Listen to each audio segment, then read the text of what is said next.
Why do I read? I live in two worlds. One is a world of books. For me, it's books, books, books. The mind needs books like a sword needs a whetstone. I guess people like to read about the things that they want most and experience least. Books feed me. Once upon a time. I read it in a book once. Is this a kissing book? I don't care. I'm not ashamed of my book. It's not right for a woman to read. Soon she starts getting ideas and thinking. I checked that weeks ago, forbidden like reading. You have never interested me more. I have many leather-bound books, and my apartment smells of rich mahogany. Now, when you read, don't just consider what the author thinks. Consider what you think. I love that book. I hated that book. How can you read this? There's no pictures. Don't read this book. Those books are good. This might be the best book I've ever read. I'm gonna go read. Go ahead, read. Why do I read? I read because this world is modeled after me.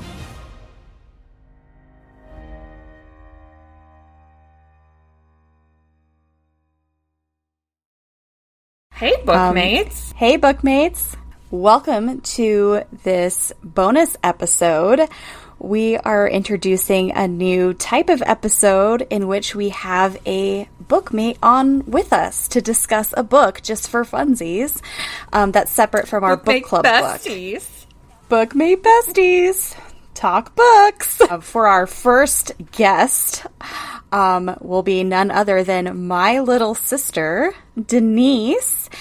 We call her Niecy. You will probably hear us refer to her as that through the episode, probably. But we are so excited to have her on. We have been dogging her for years now to read ACOTAR, aka A Court of Thorns and Roses, by Sarah J. Maas, our Lord and Savior, as she's come to be known. And it's finally happened, and we are going to talk about it together. It's like one of the biggest things of my life. I'm very so satisfying. excited. It's the most satisfying thing ever. It's finally happened. Everybody, please welcome and give a big thank you to Deynece for taking her time out of her hella busy schedule to record with us. Welcome, Deynece, Bookmate Bestie. Yay! Hi, everyone, and welcome to Bookmates, or should I say, I'm happy for you to welcome me. My name is Deynece Petrie, sister to Tiffany and Lita, blood sisters to Tiffany, soul sisters to Lita, and a huge fan of ACOTAR, so I am thrilled to be a fellow bookmate tonight on the podcast. Real quick, since we kind of talked about this in our last episode, because I know you haven't listened to it yet, but we kind of talk about you, Niecy, in our last episode, and we were talking about how busy you are with your job. Do you want to tell our listeners briefly what it is that you do? Oh, Just sure. Sum it up. Well, in short, I work in cosmetics. I am the senior global manager of education and events for a cosmetic company. In the short, I work in makeup. May your hats fly as high as your dreams. I thought you were going to say as high as your kites. I was waiting for you to say fly as high as your kites. Oh man, we're in for it. I can't wait to see how different, because like Lita and I are used to doing this by ourselves, so it's going to be so fun having an extra person, because we decided we needed to do Bookmate Besties and talk a specific book. And when I say we've been trying to get Deynece to read ACOTAR for years, we've slowly worn her down over time, and it's finally happened, and it's the best thing. But I'm honestly so grateful to myself that I never read them before, because then I would have had to wait, and I'm dying that I have to wait for the sixth book. So I'm glad that I listened to myself and didn't read them, because I'm already like, okay, next year we need book number 6, lady. Come on, Sarah. So yeah. But when you said that to me on the phone, I said, yeah, welcome to the fandom. You're one of us now. We're all waiting. Now we wait. Oh yeah. I feel like that I've kind of like started recreating like what's gonna happen, even though I have no idea what's gonna happen. because Totally. my mind is just looking for somewhere to go in the story. I'm like, oh my god, you don't want it to be over. You want to be living in that escape and a part of your day. Like, my morning coffee isn't nearly as exciting or sexy now that I can't listen to my yearbook. Exactly. But that's the thing, though, Deynece. There's so many more books that, I know, but I'm really afraid because this series was so good, so well written. You get so invested into characters and what happens that I'm really worried that I'm spoiled rotten from those, and everything else will be a letdown. I mean, that is also true, but you'll still enjoy the journey. Yes. I mean, there's great stories that take you to completely different places. Yeah. I mean, this is obviously like top tier. Other books, they're not my first. I read, it's just not very often, and definitely listening to audiobooks is a lot easier for me. Just in my life, I just don't have a lot of free time. So being able to listen to a book while I'm cooking dinner or while I'm cleaning the house, or like this summer, I spent a lot of time listening to these books, trimming my flowers outside every night after work. So it's easier for me when I can listen while I do other things. Yeah, audiobooks are a total game changer when it comes to reading, because even like the majority of books, like I like to physically eyeball read, but even me, like with work and stuff like that, most of the time, like I do like 8 to 2 audiobooks. We're going to dive into it. So before we do, as always, our spoiler alert is in effect. We're going to talk about every single thing, plot point, character, twist, beginning to end. Nothing is off limits. And just so everybody knows, we're going to be talking about all the things, anything triggering, sexual, violent. So yeah, we cuss on occasion. You have been warned. To just briefly summarize, in case you've been living under a rock and don't know what ACOTAR is about, or you have not yet started your journey, in which case I'm jealous of you because I wish I could go back. Or if you just like don't know fantasy stuff and this is a brand new world for you, we start with a small cast of characters, number 1 being Feyre. She is a 19-year-old girl who is responsible for her family. Her father is now crippled. Like, they used to have a lot of wealth and money. They fell on hard times and now they're totally destitute.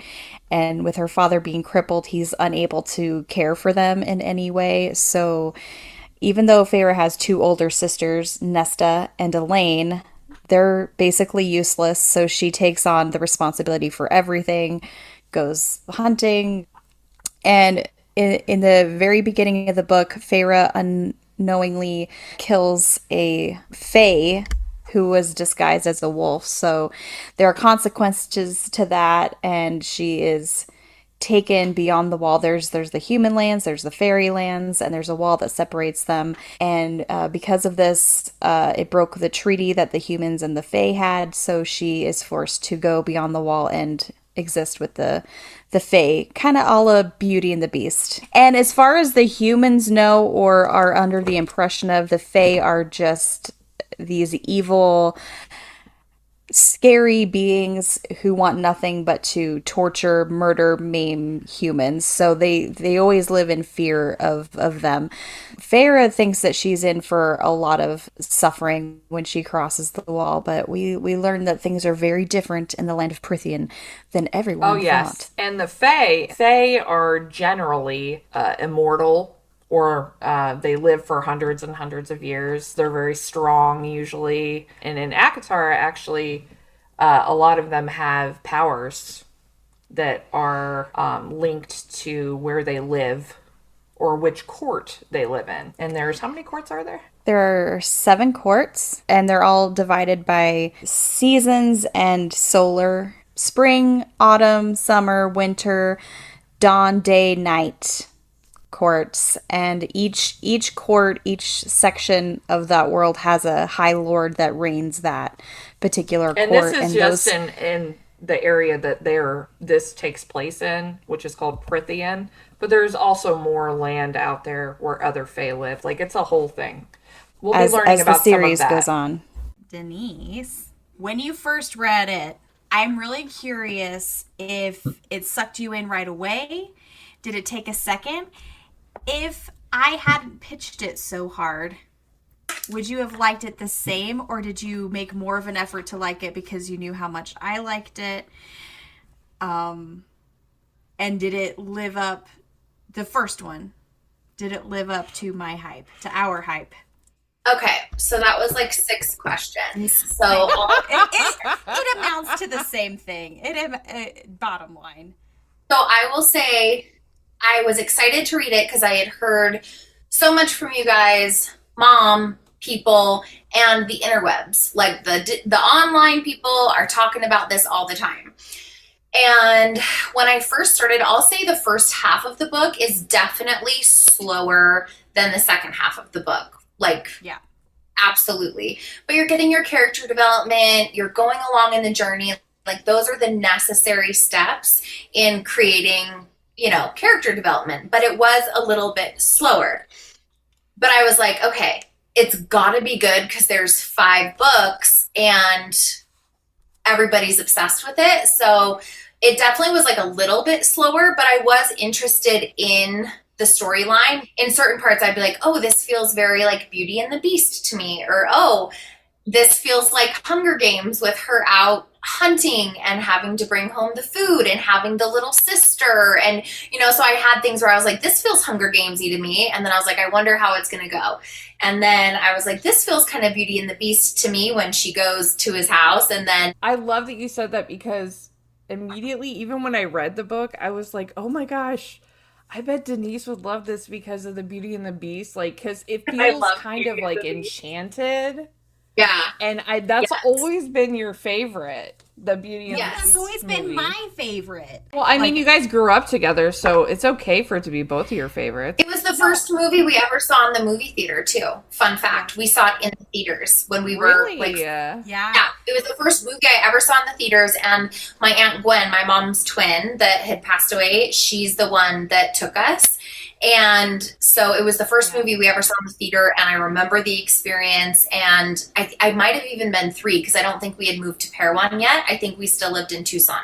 So this would have been like 1992, which is I think the year it came out. Yeah, it was. That's a way better experience than my first movie. What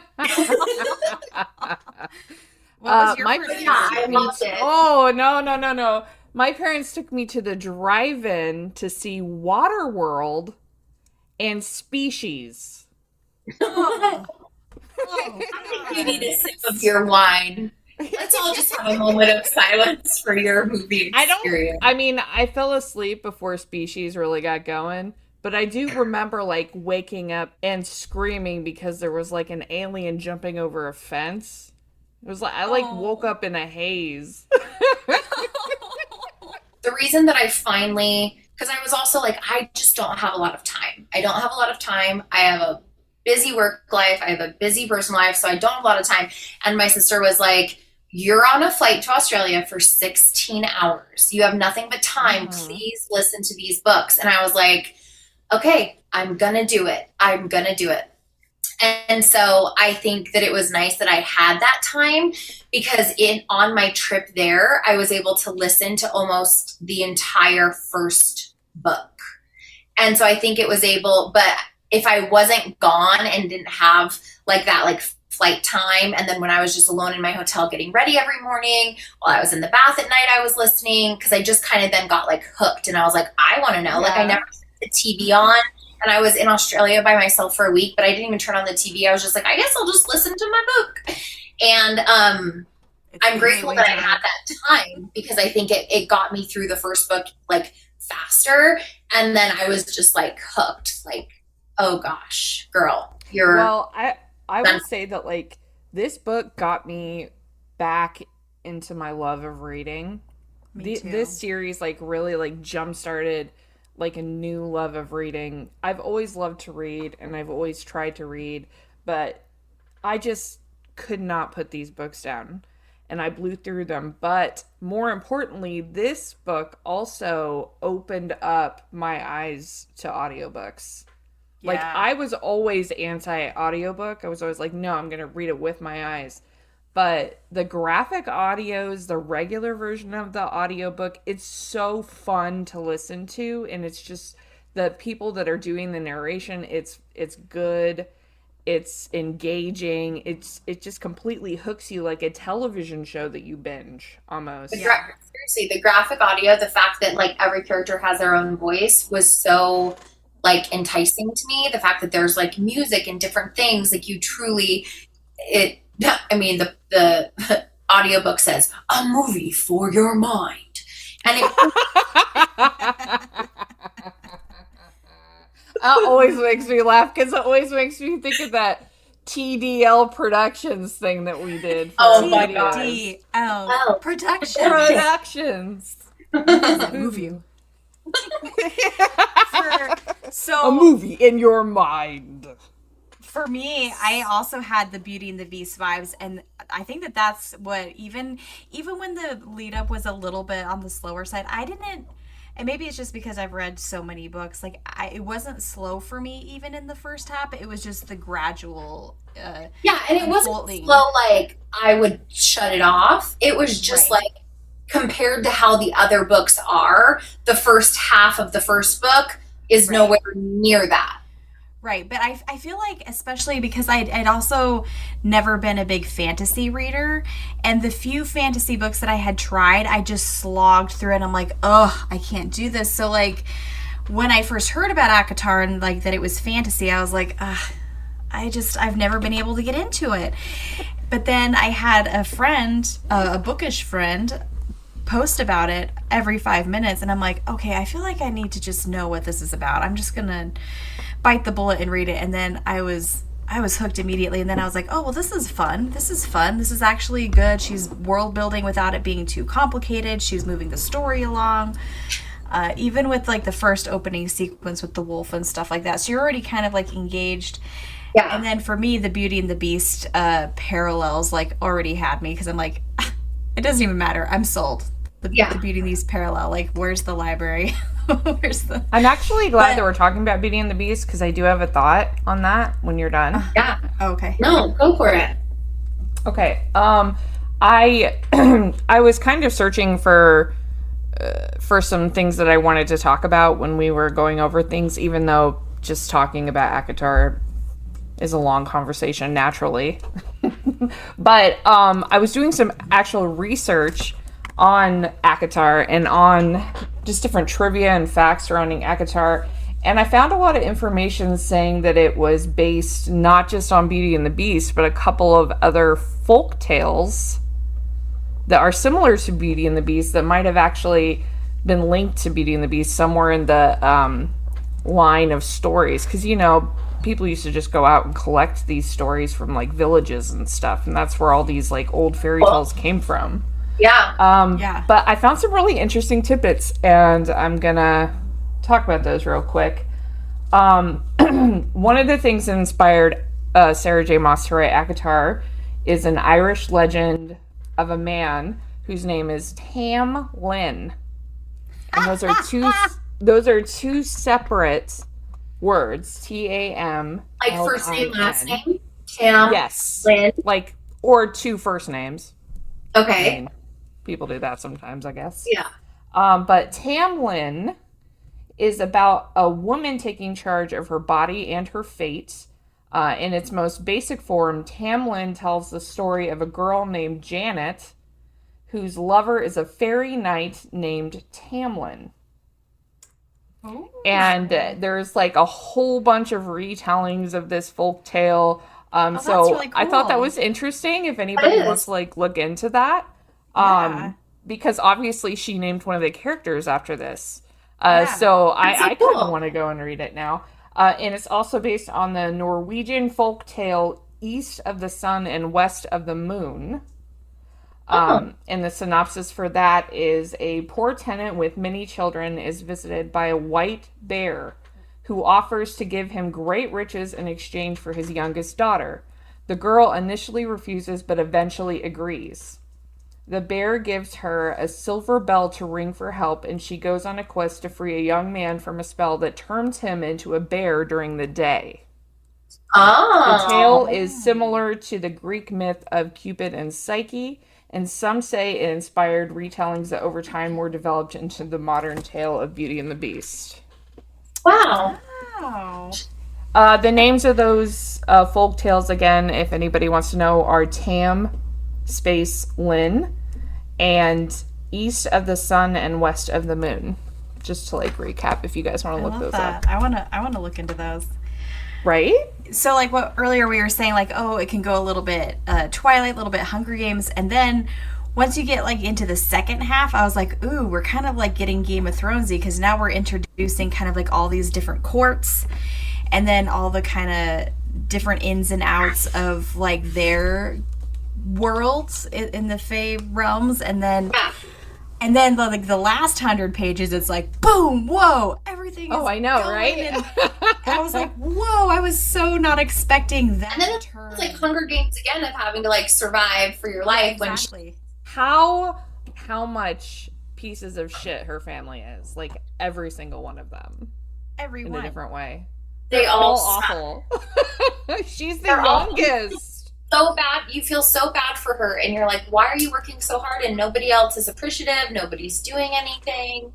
Like, you definitely feel like, what's going on? Like, you understand that it would be very appealing to go live in Prithian. Oh, hell yeah. Can I go, please? She went kicking and screaming, though, which is kind of funny to me, because I would be like, oh, no, please don't. Oh, no, I'm devastated. You're making me stay on a beautiful estate with all the food I want and all the to be paint. fair, she didn't know it was going to be like that as she left. Like, she was like fully planning on like, okay, like, can you at least kill me outside so it doesn't they don't have to clean up my blood and guts from the living room? Yeah, she did say that. She was like, can you take me outside so they don't have to clean up my mess of my intestines? I thought it was telling, even right at the beginning, that not only were her family pieces of shit, they were self-aware of the fact that we were pieces of shit, because her dad takes her aside and is like, hey, this fucking sucks, but like, if you can ever get away, like, just don't come back. We suck. Like, just go live a better life there. Like, don't even come back. Make us fend for ourselves. Like that. I thought that was pretty telling. I thought it was really good the way that she sets up the family dynamic without saying much. Like, the way that she writes, she doesn't have to write a lot of things to convey a lot of things. So just in a few pages of just a little bit of dialogue, a little bit of her inner thoughts, you immediately get the dynamic of that family. I have a question. Is Elaine slow? Like, a little I don't think. I think she's just naive. So. Okay. Yeah. I thought she was handicapped at first. No, I'm serious. I thought I don't know. I think I either misread it or I forgot it so immediately, because Elaine is so juvenile, that I actually thought that Feyre was the middle child and Elaine was the younger one. I thought Elaine was the youngest at first. I thought Elaine was the youngest at first also. But they always talk about how they have to protect her and how fragile she is. And I really thought that she had some kind of handicap at first. And then I realized that she's just useless. I don't think a lot of people like Elaine, like in the fan base. Well, because the thing is that we just don't know much about Elaine, because the only thing that we do know about her is like, oh, hey guys, look at these flowers I picked. Yeah. Yeah. I've always been like wondering, like, what's going on in her head? What's going on in Elaine's head? But even Feyre's mother, like, goes to Feyre when she's on her deathbed and says, I need you to take care of these two. Yeah. Like, what's wrong with Elaine that she can't? It's almost like they're trying to, both of them, Nesta and Feyre, are trying to protect her innocence in some way. I did always feel feel like she's not the youngest, which is so interesting. Yeah, but they treat Elaine like she's the youngest, like she can't do anything for. That's actually an interesting point, Lita. I've never thought about it that way. I just kind of always took it as like she's just so immature and naive and just kind of in her own little headspacey world. Yeah, but why? She's even older than Feyre, which means she's in her 20s. But there is a bit of an age gap, so maybe Feyre was just so far after the first two that Elaine was always just babied so much when it was just her and Nesta. Well, I thought maybe she had some kind of a mental... The reason I really did think she was handicapped, I thought maybe she had some kind of a mental break. That's really interesting. Like a mental break when they lost everything, when they lost their money and they lost their life. Maybe she just like is kind of loopy. Yeah, Can't focus.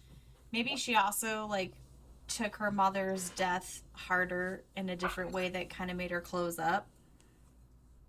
I don't know. Elaine's always been really close with her father, though. Yeah. Elaine and the dad are real close, remember? Because Elaine is, well, we don't find that out till later, but... No, doesn't Feyre say that, though? That Elaine is her dad's favorite? No, I think that because Nesta was... I feel like Feyre was his favorite, but also the one that he... like his favorite, but also the one that he put all the responsibility on, the one that he could count on, the one that he knew had the like strength and courage and guts and hard work to do the things. Where I think maybe because the older two grew up in money first, maybe they were so like spoiled rotten that he knew he couldn't get a lot of out of them. But because Feyre was the youngest, he was like, okay, she hasn't had as many years being totally spoiled, doing nothing for herself, like, you know, like not having everything done for her, maybe. Okay. I agree. No, I agree with that. You know, of course, the one who's actually taking care of you is going to be your real favorite. You know, Feyre takes action. You know, Elaine, I almost wonder if, because he makes special things like the woodworking things, if the reason that Elaine is like so close with him is because maybe they both had a mental break. And like he recognizes himself in that. Because he obviously had some kind of mental break. Well, and I think she said he just sits in that chair all day and stares at the fireplace or something. But how's everyone's wine check? I noticed a couple of glasses getting empty. What is everyone drinking? I want to know. I'm drinking a Malbec. I am drinking a red blend that a friend got me for my birthday. Murder. I usually don't go for blends, but this one's actually really yummy. I'm drinking Robert Mondavi Pinot Noir. Oh, that's a good one. Haha, California 2021. Very good, yeah. It's a very good, yeah. I'm like, do you know what, Lita? You know how you were... My God, there it is. Yeah, that's my line. I've claimed it. I say it all the time. I say it to the cashiers. I say it to everybody. I get a laugh every time. So many times. Every time you say it, I love it. Kind of like when you were saying that mine was like make it make sense. Yours is my Goodman. My Goodman. That's not really mine though. It's Darrow's. Who? Darrow. Who's Darrow? Oh, Darrow. From Red Rising. That's what Darrow says in Red Rising. He always says, my Goodman. Does he? Yeah, after every sentence he goes, my Goodman. It's been so many years since I've read that. I might have to revisit that one. Oh my God. Those books are awesome. I need to finish reading Morningstar because those Red Rising by Pierce Brown is 5-star recommendation. Morningstar 2 or 3? 3. Second one is Golden Sun. Okay, so Morningstar is the one I DNF'd. I struggled through that series a bit, but I feel like that was so many years ago, and I feel like I'm a different reader now. To be fair, because that was like almost 10 years well, ago you know what though, if that's really how you feel, because did it get boring for you? Did it get boring? Okay, bro. All you need to do is listen to the graphic audio because it's fucking dope. What are you drinking, Niecy? Huh? Did you get your wine? I did. I went and got my wine. Cheers. Boop. Oh, I gotta fill mine up. Okay, so, Deynece. Yes. How long, or was it immediate? Like,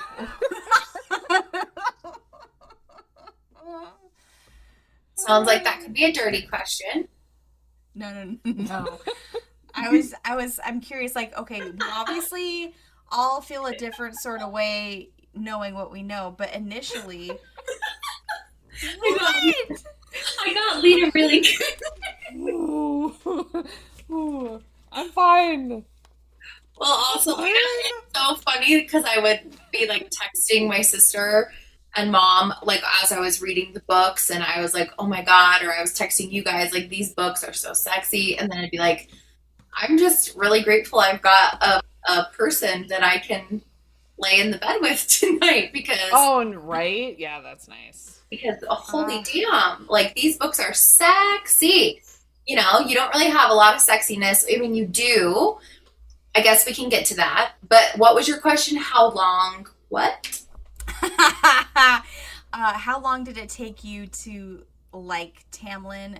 Were you into Tamlin at first? Because, like, we all had our, like, even if it was brief, I feel like almost everyone had a little bit of a Tamlin. Yeah, I feel like Tamlin era. I feel like you can't read the book or listen to the book and not go on the journey that she's taking you on, which is the love story that starts between Tamlin and Feyre. Like, you can't not, like, go down that path. So I definitely was, like, along for the ride and going through, like, that journey. But obviously after, you know, because again, he takes her there and he's like, I want to show you my library. And it's like Beauty and the Beast. The dad part of Beauty and the Beast too, where he's like, I'm going to take care of your family. I'm going to make sure that they're okay. They're never going to want for anything. I'm going to make sure that they're all right. And he's like doing all of these nice things. So you're like, oh, you're so nice. You're so nice.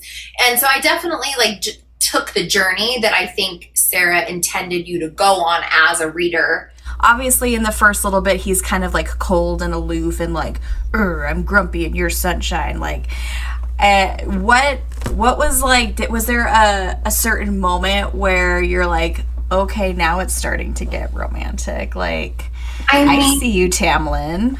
For me, it was when he took her to the pools. The Starlight pools. Oh yeah, I was kind of like, that was the first time where I'm like, okay, he's kind of showing us who he is a little bit, and it's starting to get a little romantic, and he's kind of like letting down the grump side and like finally being like, yeah, normal definitely. When that moment happened, I was like, wait, this is so sweet. Like, he's thoughtful and kind and like doing these, like, all these nice things for her and trying to make her more comfortable and happy because he had, like, got her paints and she has the library and, like, all of that. So, I mean, I think I fully just, like, went on the journey of taking the book, and it's, well... No, that's a great answer. Like, you got there as Feyre got there. Yeah. I thought that Tamlin was a dweeb when I read it. I thought he was a dweeb. I was like, ugh, this guy. In fact, I liked Lucian. I wanted her to get with Lucian. Yeah, and then Under the Mountain, I was like, ooh, Lucian. Like, Lucian be helping her and stuff. Like, I liked Lucian more than Tamlin. Always I have. Even in the first book, I thought he was funny. I liked his engagement with her. They had, like, a tit for tat kind of a relationship. Yeah, I definitely was more Team Lucian than Team Tamlin. Mm-hmm. Yeah. What about you, Deynece? But the thing is, the only reason it turned that way, though, is because he just backed off because Tamlin was all like, growl, growl, growl. You like reading about those moments, like in the pool and all, and, you know, he's playing the fiddle and she's dancing and it's like, oh, it's amazing, whatever. But at the end of the day, like, he was... Even if he did actually fall in love with her, he was trying to get her to fall in love with him from the moment that he met her and realized, okay, this is the one who can break the curse. And so, like, he actively did things to tell Lucian, like, you better back off, like, don't get in my way, like, this can save Prythian. It wasn't really ever about Feyre. I agree. Maybe he actually did fall in love with her, but... in his way. So it's kind of smarmy to me. I'm not really a great big fan of Tamlin. So this is what I said, like, however brief, because for me it was very brief, when he first shows up in the beginning of the book and he just, like, crashes in like a beast, bear, wolf guy.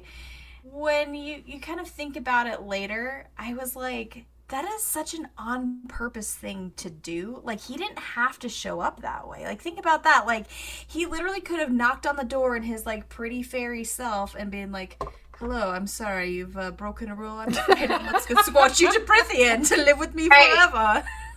Like, he could have approached it that way and already had a leg up on, like, and her be like, oh, hello, who are you? But, like, the fact that he also, like, that he started it that way, it's like, why did you do that? That feels like a but you have to remember choice. But but you have to remember, he only found her because she killed the wolf, like, because she killed his person, and she killed the fairy. So he didn't know he didn't know that it was a girl that killed the wolf. He didn't know that it was a girl that he could fall in love with. So you have to remember, like, he started it that way because he went there in his beast form because he was about to kill some bitches. You know what I'm saying? Like, he was gonna, like, fight. So that's why he presented himself that way. Well, okay. I mean, I'm sure that he wasn't expecting that a frail... I mean, is even though they're looking for that to happen to the wolf, or for the human to kill the fairy that falls in love, whatever, even though all that curse-breaking stuff is part of it, the odds of it actually being, like, a skinny village girl that killed the wolf are pretty low. And obviously, whoever killed the wolf was powerful enough to kill a fairy, because he didn't know at that point that, like, Andreas had basically laid down and, like, in a way, like, given himself away. I disagree, because number one, like, how would he know to go to Feyre's house? I feel like... Don't you remember at the beginning of the book, the treaty, if you break the treaty, the magic of the treaty will lead you to the person who broke it. Right. That is an actual, so that's how he knows how to go to her so house. he was following the magic of the treaty to go to Feyre, but he didn't know that it was going to be Feyre. He didn't know who was going to be on the inside of that building. But obviously somebody who could kill a fairy. But he never did that for any of the other wolves that he sent over the wall, because he could have done the exact same thing. Well, that's because well, I mean, we don't know that he didn't do that. Well, actually. Wouldn't she have talked about it? Not necessarily. She's not going to mention everything that people don't or do. Do. Do-do.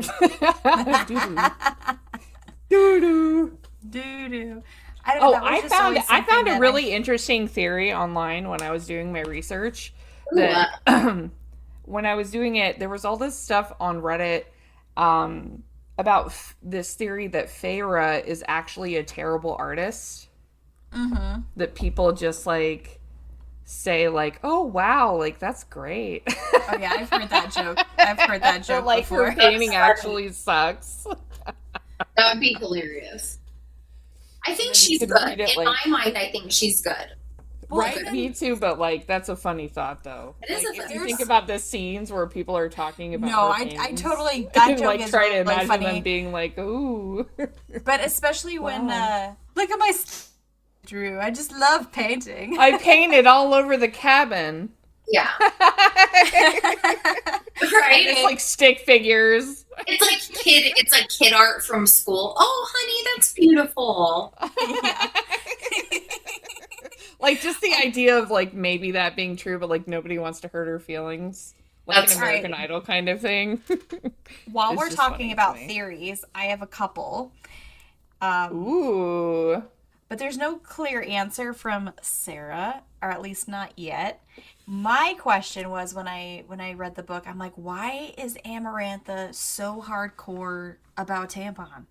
Like, he's not even that interesting. Like, why is she so hardcore to have him? Like, is it just on principle because he denied her one time? So my theory was that Tamlin and Amarantha were actually mates, and he was rejecting the mating bond, and she was not having it. And that's why Tamlin also tries, and that's why Tamlin tries to force it with Feyre so much more, because he just does not want to be with Amarantha, and he's like, I'll literally be with anyone else other than you, because I'm rejecting. Well, because the mating bond, Tamlin's a selfish piece of crap. Yeah, because if that is true, never actually had like the bond. Yeah, but if that is true though, if they were supposed to be bonded and he just rejected the bond, if that's true, that is ridiculous that he would not sacrifice himself to save his entire continent. Oh, I think that even without the mating bond, I thought that was selfish. I'm like, you're telling me you're going to send all these people over the wall to break a weirdly specific curse instead of just sucking it up and be like, fine, like, I'll be with you. And then you kill her. Then you like, I was going to say, just like be with her and then find a way to kill her. Exactly. Like, the fact that he was so obstinate about it. Like, we know that the man doesn't have morals, and I'm not going to elaborate, but we know that the man doesn't have a very big moral compass, even though he is quite the master manipulator, because he sure made Feyre think that he had a moral compass with, like, all the things he did for the family and taking care of them. And he did, though, like, two things can be truth at the same time. Yes, he can do nice gestures and do nice showings of niceness and still be a master manipulator. Right. Well, and then that's when it gets to be like, was it because you're being good or just because the ulterior motive is there? And I think it's a little bit of both when it comes to Tamlin. I think he has some redeeming qualities. Like, number one, he's an idiot. And at the very end of the day, he's super selfish. He's super, super selfish. And I don't think that I think part of Tamlin's, like, characterization is that he doesn't even realize that he is being selfish. Mm-hmm. Yeah. Like, and that's the part of it that makes you feel sorry for Tamlin. When you're a master manipulator, though, you don't know, you're not aware of yourself. I mean, you are, but it's more about how. Yeah, but if you think about it, it's people that manipulate like to control how other people feel. It's not about, they're not necessarily doing all of those things for them. They like control. Right. So they feel like when they can manipulate people, they're in control. It's not necessarily a thing about, I'm doing this selfishly for me. It's like, I like to feel in control by affecting the way that people are acting around me. So I don't think he's aware, like, he wouldn't think I'm a selfish person. You know, he would think, like, I'm not, like, you know what I mean? I don't know. There's that, like specific manipulation is calculated, and you can't have that level of calculation without some, like, awareness of the fact that they're being calculated. I guess to me, it just doesn't feel like selfish. It feels like something else, but I can't think of what that is. Here's my question. He could have made everything end under the mountain by simply saying to Amarantha, like, fine, I give in. Mm-hmm. And he did not do it till the last possible moment when it was too late. When Feyre was already dying. But that he also let the entire court of Prythians rot under the mountain for 50 years and sent his own friends over the wall to die instead of just sucking it up. And then, like you said, like kill her later. Like, fuck her in bed and then slit her throat in her sleep. Yeah. Like, it was just like a... So even in the first book, I mean, he's obviously really good at making people believe things that aren't true. He's obviously really good at manipulating and using his charm and good looks to get something across that he wants to. Like, what? He would rather do that with a human girl, with Feyre, than just suck it up and do it with Amarantha. Right. Or how about the fact that under the mountain he did dick all. Like, he just stood there. Like, stop pretending like she's not mean. She doesn't mean anything to you. Like, she already, like, Amarantha knows she's here. Like, there's no point. Like, I'm just gonna sit here and pretend like nothing affects me. Oh, I have a question regarding that. Do you think, both of you, was it honorable, cowardly, or neither, the way that Tamlin behaved under the mountain? Or Cowardly. How do you think cowardly? I thought cowardly. The entire time, I was like, why Do wouldn't something. he be fighting? Why wouldn't he be trying? Why wouldn't he do something? He just sat there, no reaction, not even looking her in the eye, like not acknowledging her except that one time that he thought it was too late and he went into the room, like to find her that one time. But yeah, no, I thought it was cowardly for sure. I was like, wait, you're this big beast man and you're not going to do anything? Like, Yeah, not even it was not even like sickening a almost. glance of solidarity. Like, I was pissed off at the end. And I'm sorry, he should have been the one to like go heal her, not restand. Yeah. Oh, can we talk about Rhysand for a second? But he was like running and screaming and trying to like kill Amarantha, and Tamlin was just crying and being like, "I'll do whatever you want. I'll Like- fuck you till tomorrow. Just please stop." Okay, while you're saying that, can you like kind of make your nails go all sharp, like when you're like mad at the table and fucking smash her in the face, or like take out her kneecaps, or do something? I mean, you're right there. Do anything. Okay, so how about this? One thing that, like, I didn't think this initially, but upon further, like, reflection, like, after the book was done and I was thinking back on it, I was like, even that interlude where he finally gets her in that room and they have their little moment together and Rhysand comes and saves the day or whatever. The fact that, like, the one time that he gets her alone, his first thought isn't like, holy shit, you gotta get out of here, like, make a run for it. Like, no, like, I just want to fuck you one more time. Well, I think at that moment it was more like, well, you know, we're all gonna die. We're all gonna die. This is the last time I'm gonna say. And that was it right didn't have before. to be that way. He could just. It didn't, but it like in that moment though, I think that's what they were both thinking. Like, But I it was think the night. he should have not let his court go through it all for the 50 years. We're down to the last like 6 months of this thing of the, what's the word for it? The curse. Curse. Yeah, curse. That's it. Words are hard. But he knows, okay, we're down to the 6 months. These things are starting to come into place. Maybe he thought when they were in the mountain, like, he can't obviously change his mind and just tell Amarantha that now because he knows that there's this person in the mix. I have a thought regarding that. What if, just like what you said, like, what if it wasn't really a fear thing? What if it was a punishment thing? Like, you rejected me, therefore I'm going to punish you and everyone that you're connected to for 50 years. Like, who's to say that Tamlin didn't at one point go to Amarantha and maybe kind of propose, like, hey, let's do something to resolve this. And she was like, no, this is your penance. Because obviously... they say that, though, obviously... But, I mean, I could see her being like, no, because she's so maniacal and twisted and just... No, I totally I totally see your point, but she does reference at some point, like, even after a couple of years, I kept coming to you and you still denied me. Like, thrice he denied me. Thrice. But I mean, like, once. And then I don't know. So... That's something I did consider, but I do think though that the reason that Feyre came when she did, and the reason that all of that even occurred, had to have been the cauldron. It had to have been balance. Like, you can't have this curse for 50 years and not have the opportunity to break it.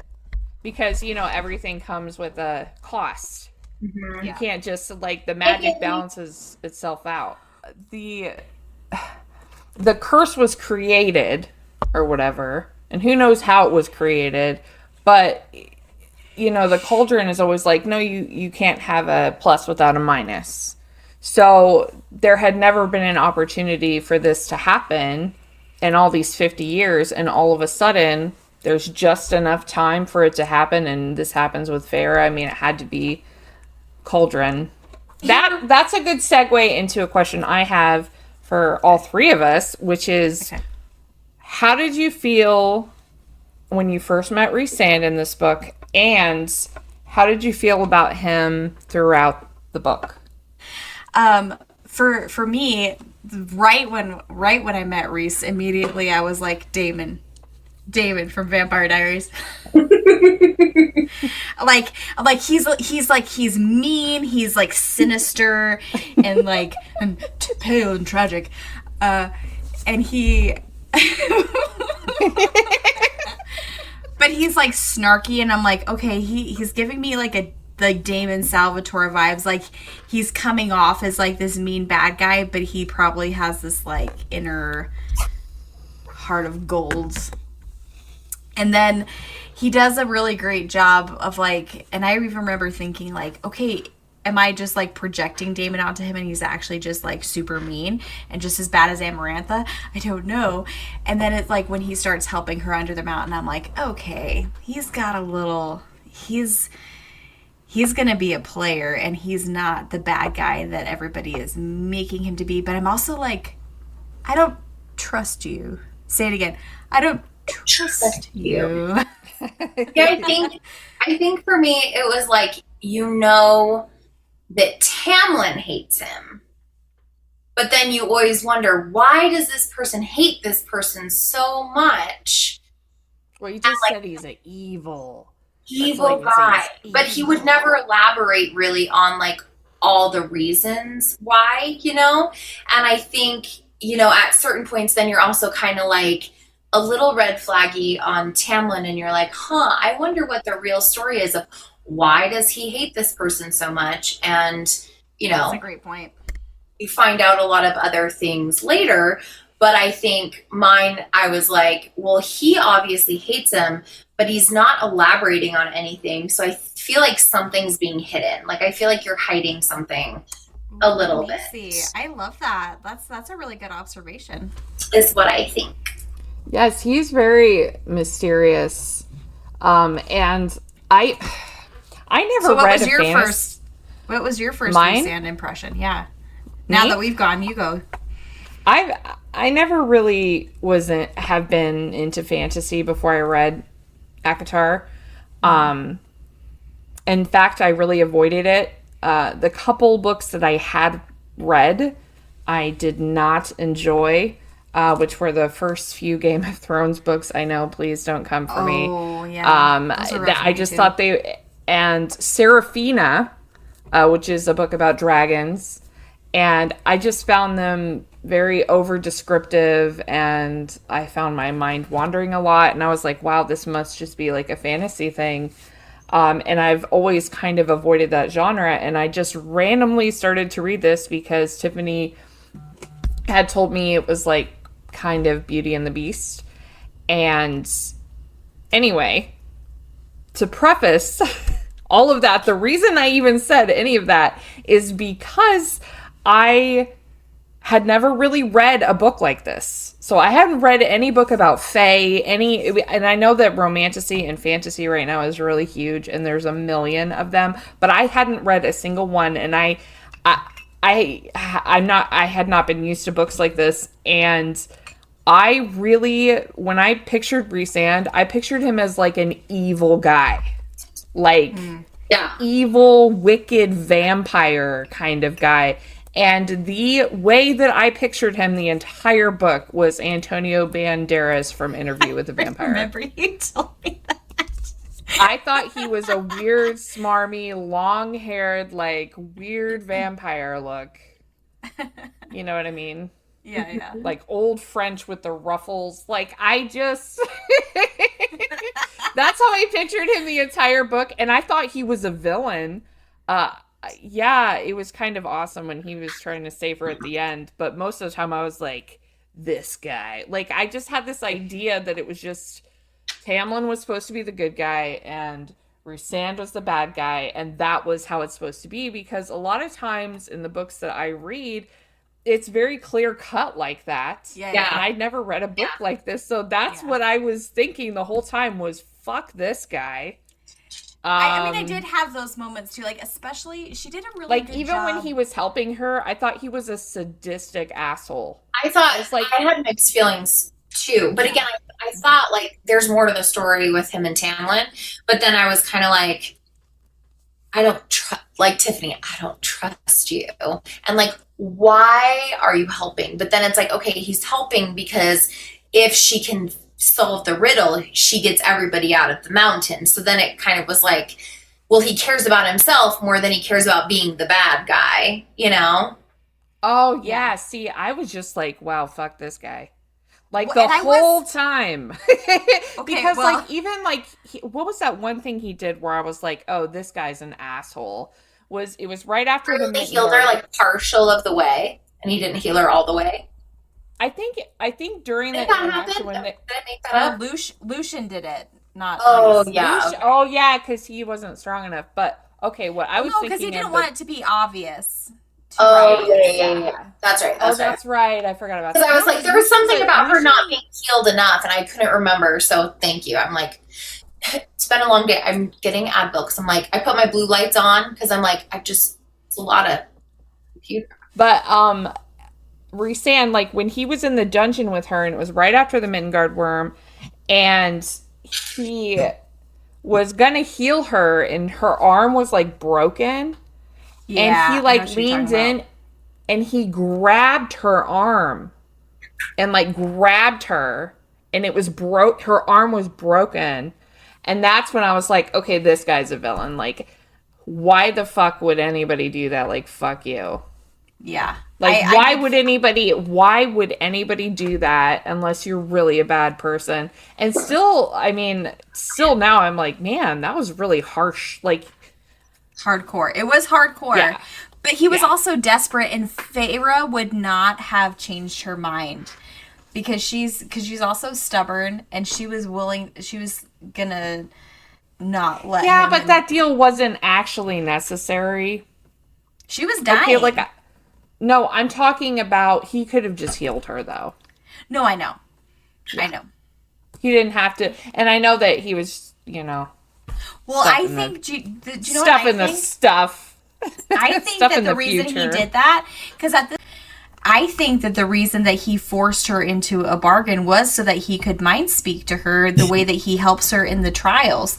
Like, the way that he, like, did the hand thing during the second trial, where her tattoo starts to sting and stuff, and then, like, when she's about to break down, he's like, don't break down, like, look her in the face, walk away, break down later, and kind of helps her through that. So I think that was the only way to force her into a bargain, to let him kind of into her head that way, maybe. Oh, like Zayden? So that he yeah.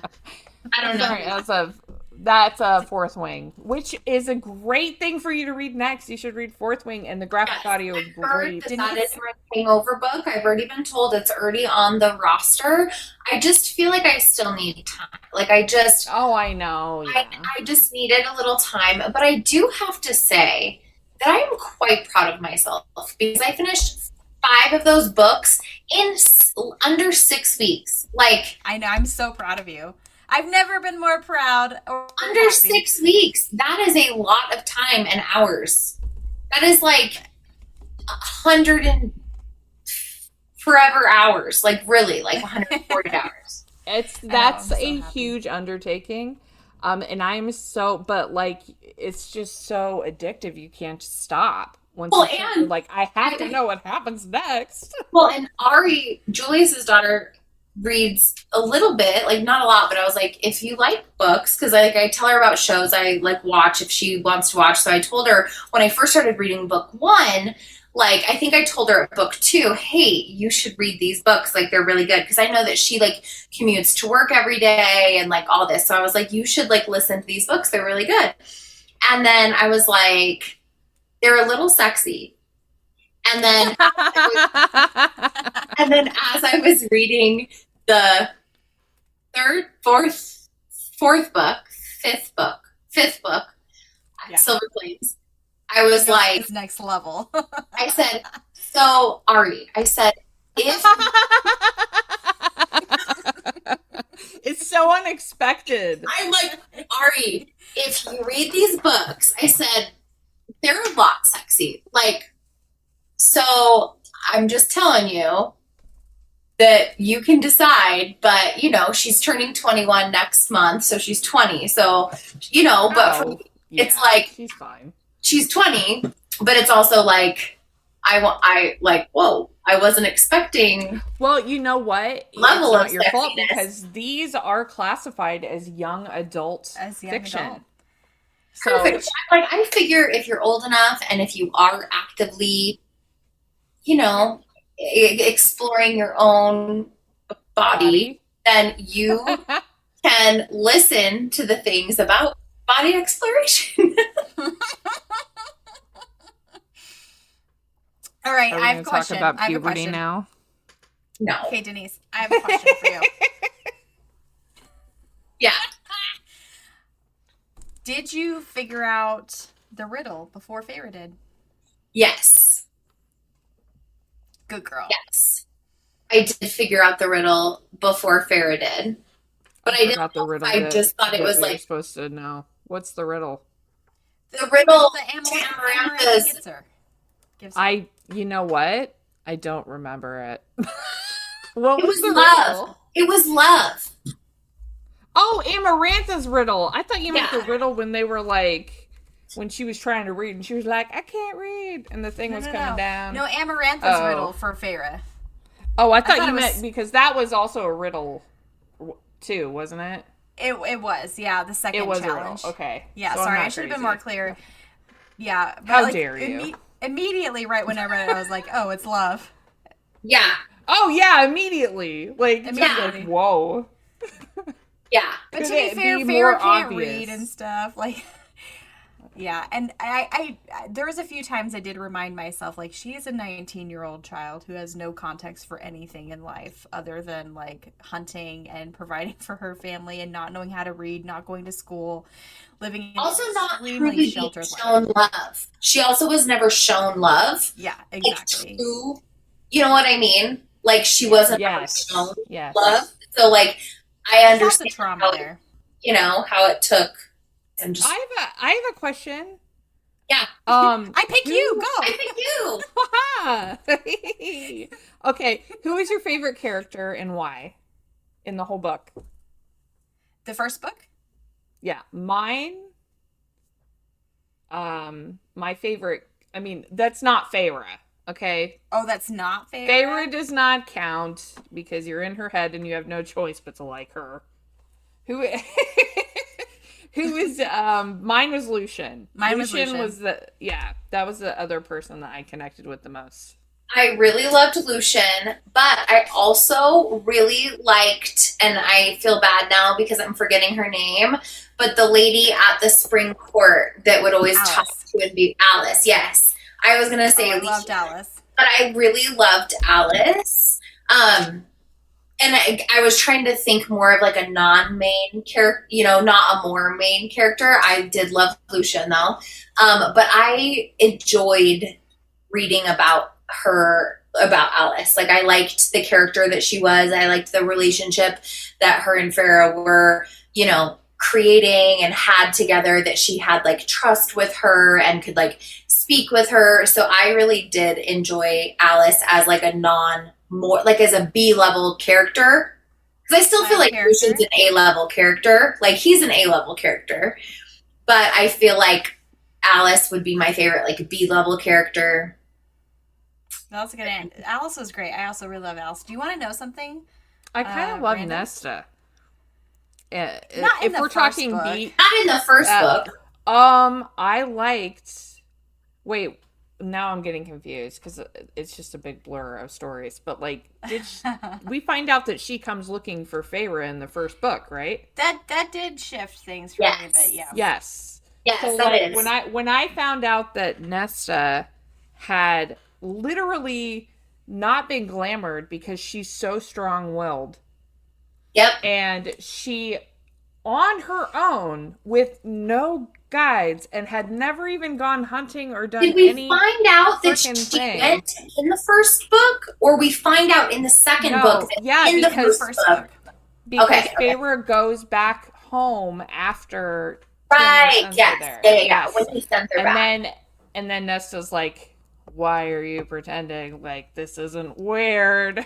Well, and I was like, "Oh, Nesta," and like she went out on her own with no help. Nobody even would believe her because they didn't even. Yeah, and like not a little bit. It's a lot badass. Do you know what she said? That she took days and she just walked the wall with her hand on the wall, looking for a hole, so she could get through and find Feyre. That changed the way I looked at her for sure. Same. Well, that's a comment for another episode. Yeah. But that's for B characters for me. Yeah. I feel like Nesta's an A character. Well, I guess in this book she becomes one. Yeah. How did you feel? Because I this was one of the things that like I was super frustrated with. That he sent her home. Like, he finally seduces her, gets her into bed, he says the I love you, and then immediately sends her home when there's like 3 days left. Like, why? Like, you've gone through because he's 50 selfish. Years. You've gone because through 50. He's selfish. But he's how a selfish is that? guy. Yeah, but how is that?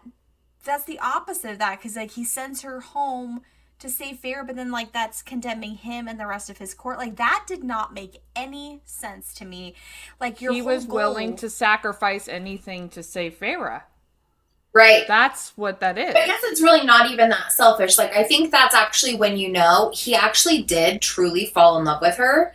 Whether there was a bond or not, he actually did fall in love with her. And he, at that point, was so in love with her that he was afraid for her safety. And he would rather them all die than her die. He made, but he got down on his knees. Days left. He had a couple of days left. Well, he did, but he didn't want to risk it. He didn't know when they were going to come, and he didn't want her to be available to them. Well, even Lucian was saying, like, he's like, you're sending her home right now? Like, we're this close. Like, literally give her one more day of fucking her until her, like, find her brains out with your fairy magic, slip her some fairy wine. Like, she's gonna say, I love you back. Like, give her, like, a little bit of more time. I don't know. I feel like Feyre, I remember being really frustrated about that. Feyre, like, is the kind of person that takes a really long time to commit to those kinds of comments. Yeah. Like, I love you. That's me. There's a reason I relate to Feyre, because See, I'm more of a Nesta. Like, I don't want to chop firewood and cut up animals, but don't fuck with my sister. But you also wouldn't have left me alone to do all that shit by myself. Kidding. Totally. I'm kidding. Our mom is going to freak out when she realizes that we're podcasting tonight. Oh, I've told her. She said, have so much fun. She told me to tell you guys that she loves you so hard. And she's I knew it makes Polly the most excited. Because for the Bookmates that don't know, our mom is the biggest fan and likes to have wine night and like listening parties. And I feel like she's just going to be like so excited to like listen to this episode. Oh, I would like to say too that my dad has listened to every single episode. What? And he's always like, yes, and he's always like commenting and like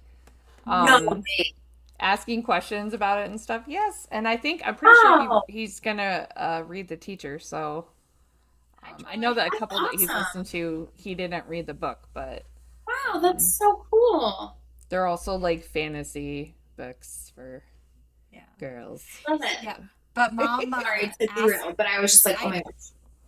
I talked to her just before we hopped on, and she was like, okay, but like, I know you guys aren't going to air this for a while, but like, you're not going to make me wait for that, are you? Like, I get to like beta listen, right?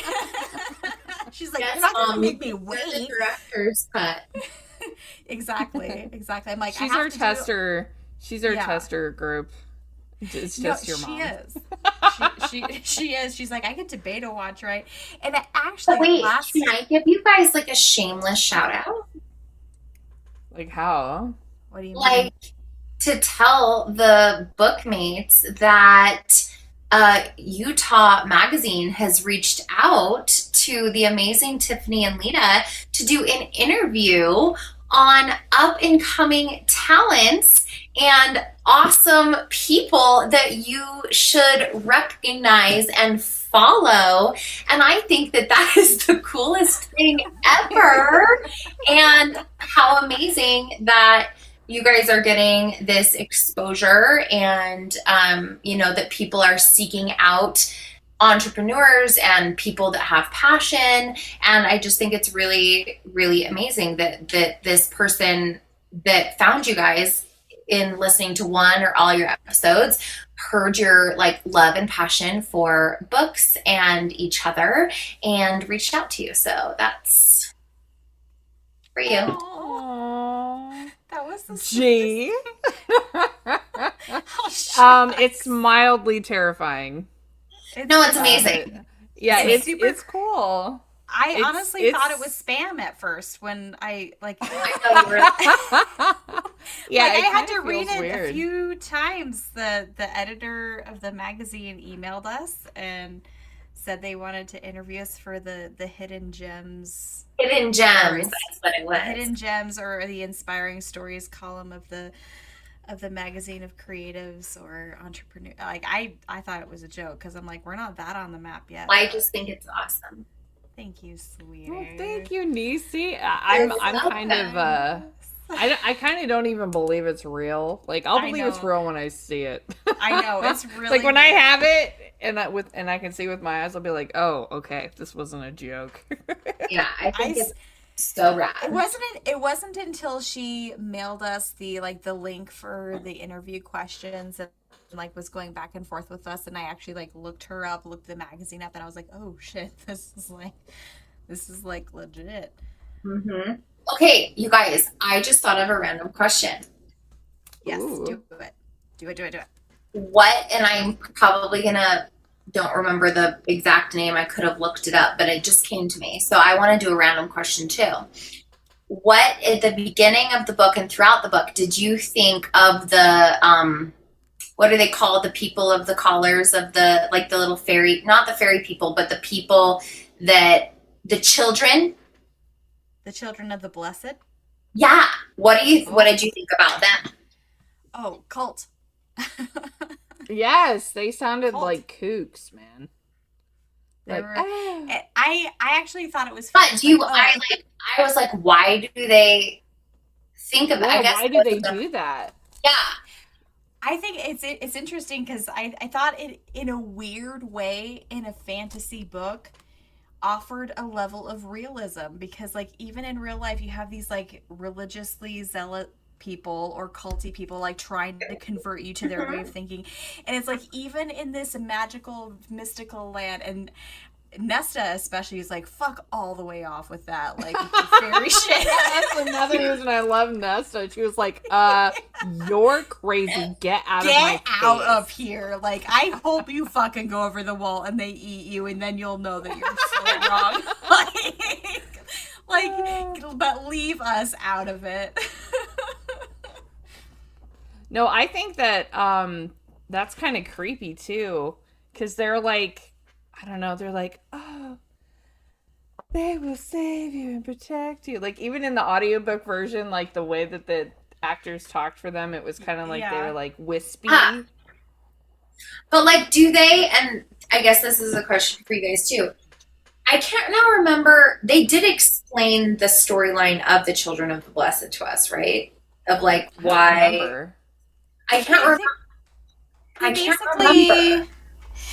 I feel like it was, they kind of just sum it up, and basically like they just formed the religion around the high fae, and like it's just like this mystical thing, kind of, I guess you could compare it to like the way that people like have the Bible and are like, okay, so all of these things, they have the lore of the high fae, but then the wall has been there. I feel like it's that all it is like the lore. Bible or like the Robin Williams cult where they think he's Jesus.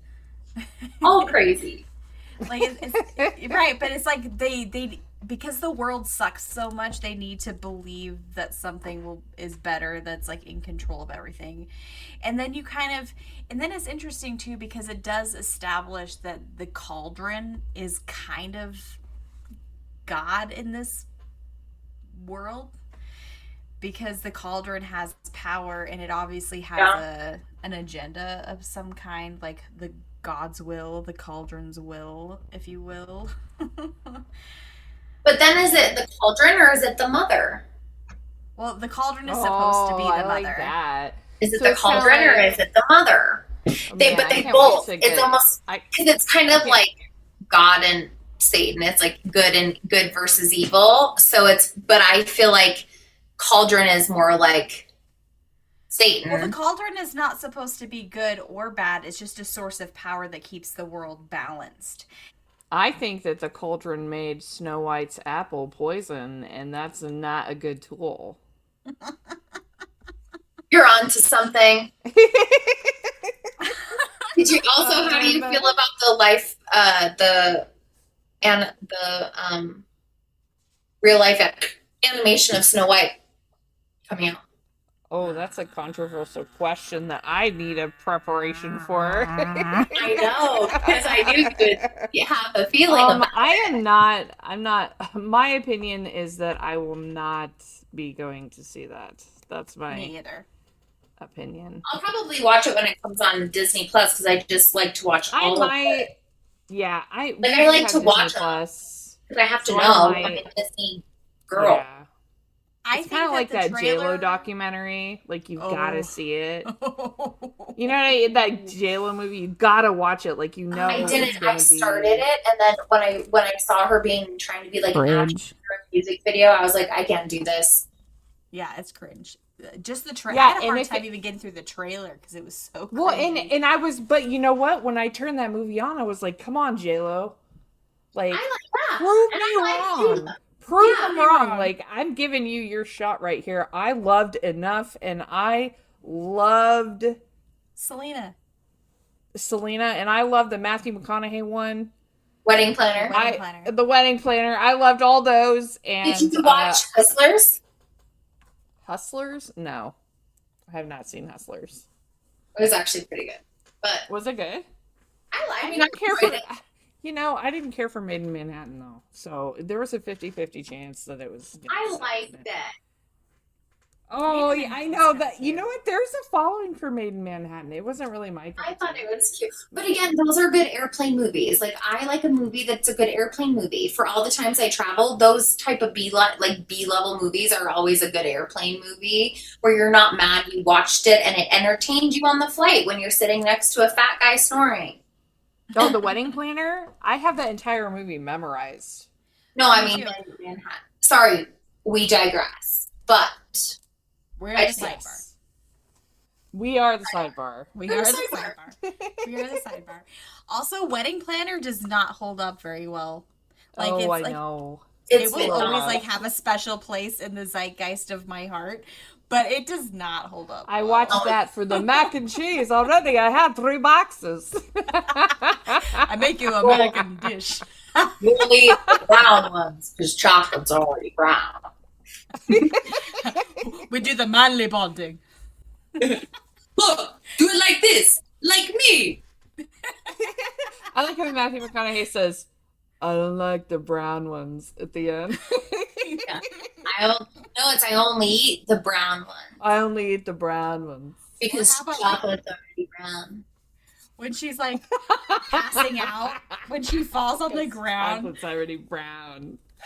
She like falls on the ground. She's like, you smell like sweet breadcrumbs and grilled cheese sandwiches. I like that we all literally memorized the tango number and watched it like 5,000 times on repeat, so we could learn the moves, the tango moves. Oh my god, we did do that. Guys, we didn't have the internet then, so you know. That's true. I mean, dial-up, but that's very true. Okay, I have a couple of questions, and then do you guys want to do one-star reviews? Yeah, I also have a couple questions too. Okay, all right. I have 2 questions left, and the first one is if you were Feyre and had a choice, which of Amarantha's trials would you skip and why? If you had to personally go through the trials, which one would you not want to do? Can we like just have a recap of what they were? Okay, so the worm. You're my favorite. You're my favorite. Okay, the worm was first. The crushing chandelier thing, with like the in riddle. Star Wars, with the riddle. The multiple choice question. But you can't read. You can't read though. But are we doing it knowing we can read? Are we answering these questions based on Feyre or on us? You're saying on us. Yeah, on you. Okay, so first one's the worm. Last one, like, would you want to kill those people, all those faeries, by stabbing them in the heart? Oh, no. Which one of the 3 would you think you couldn't survive and choose not to do? Well, here's the thing. I'll go.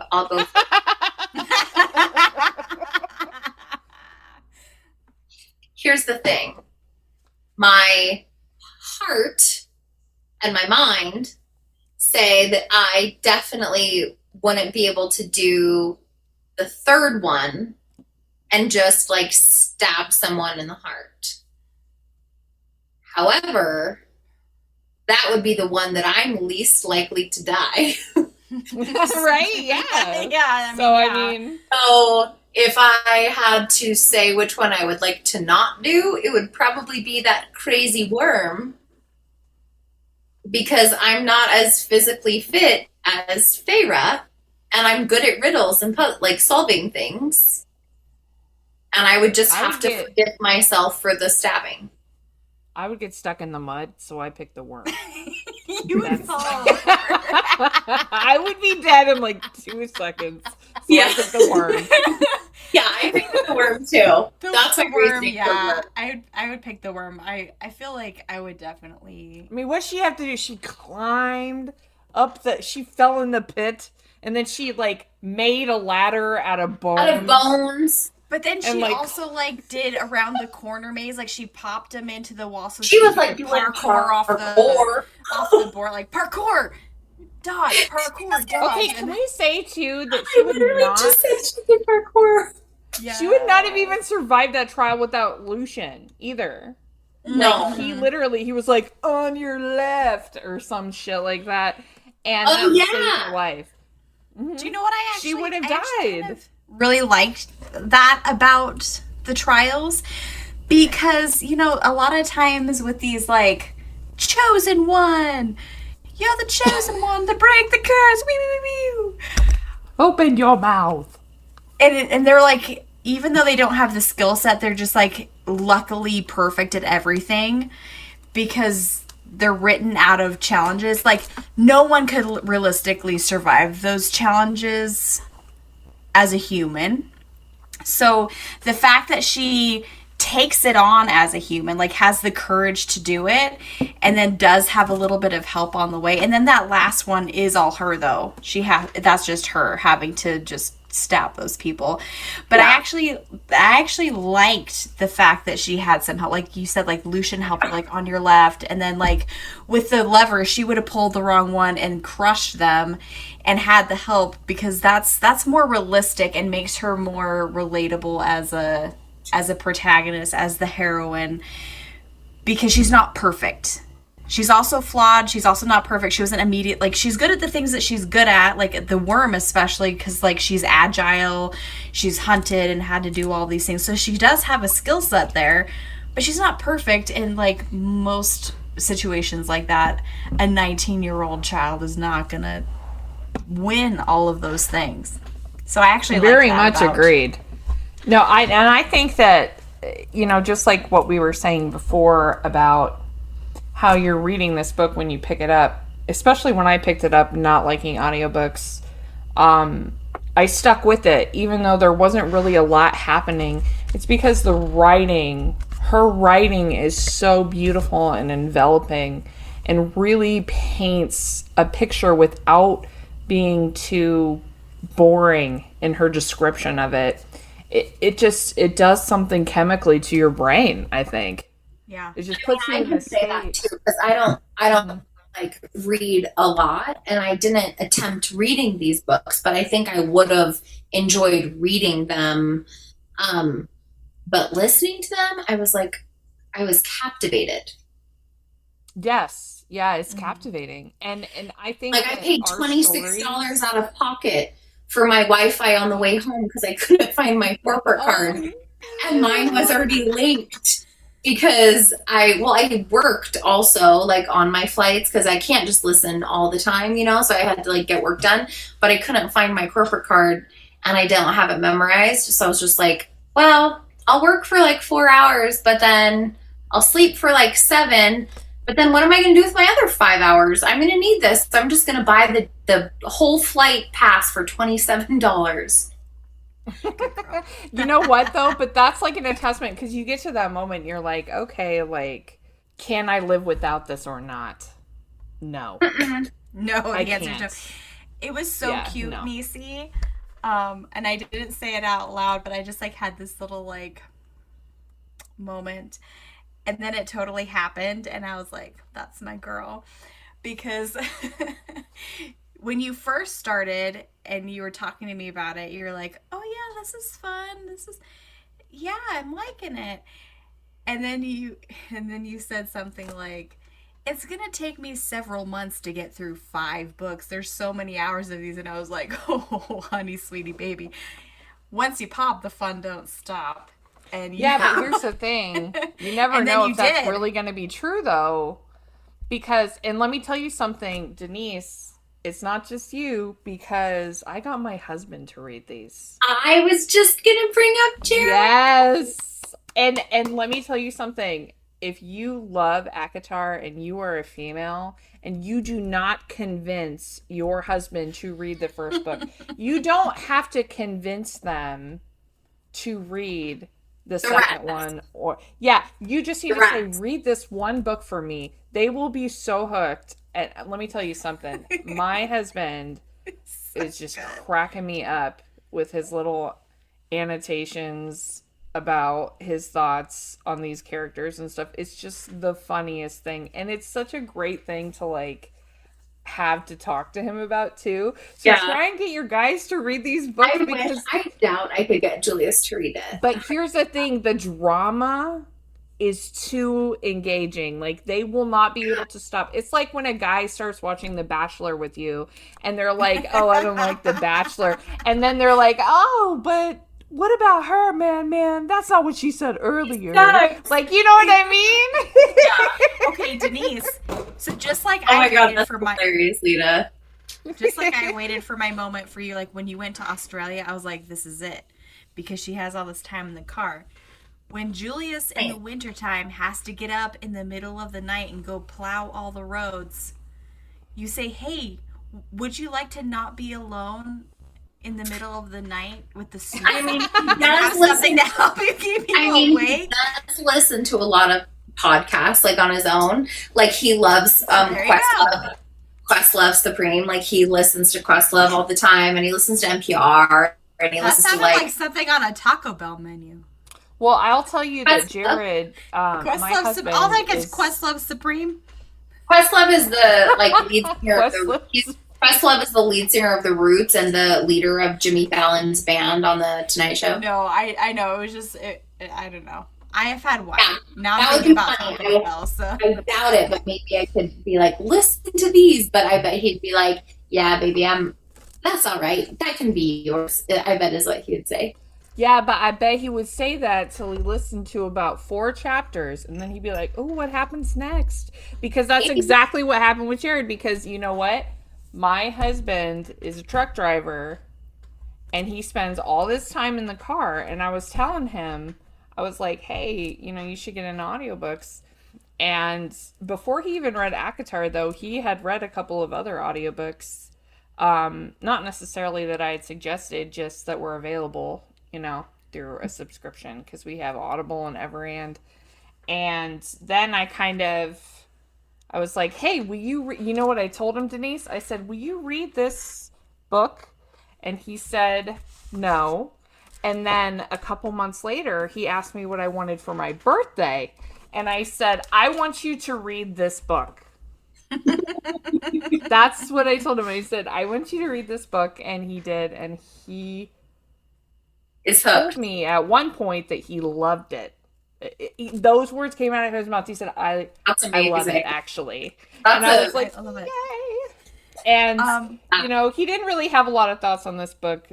Some of his thoughts later on are funny, and I know that you guys already know some of those details, and I'll say that later. And when we get to those books, we will absolutely have to share. Yes.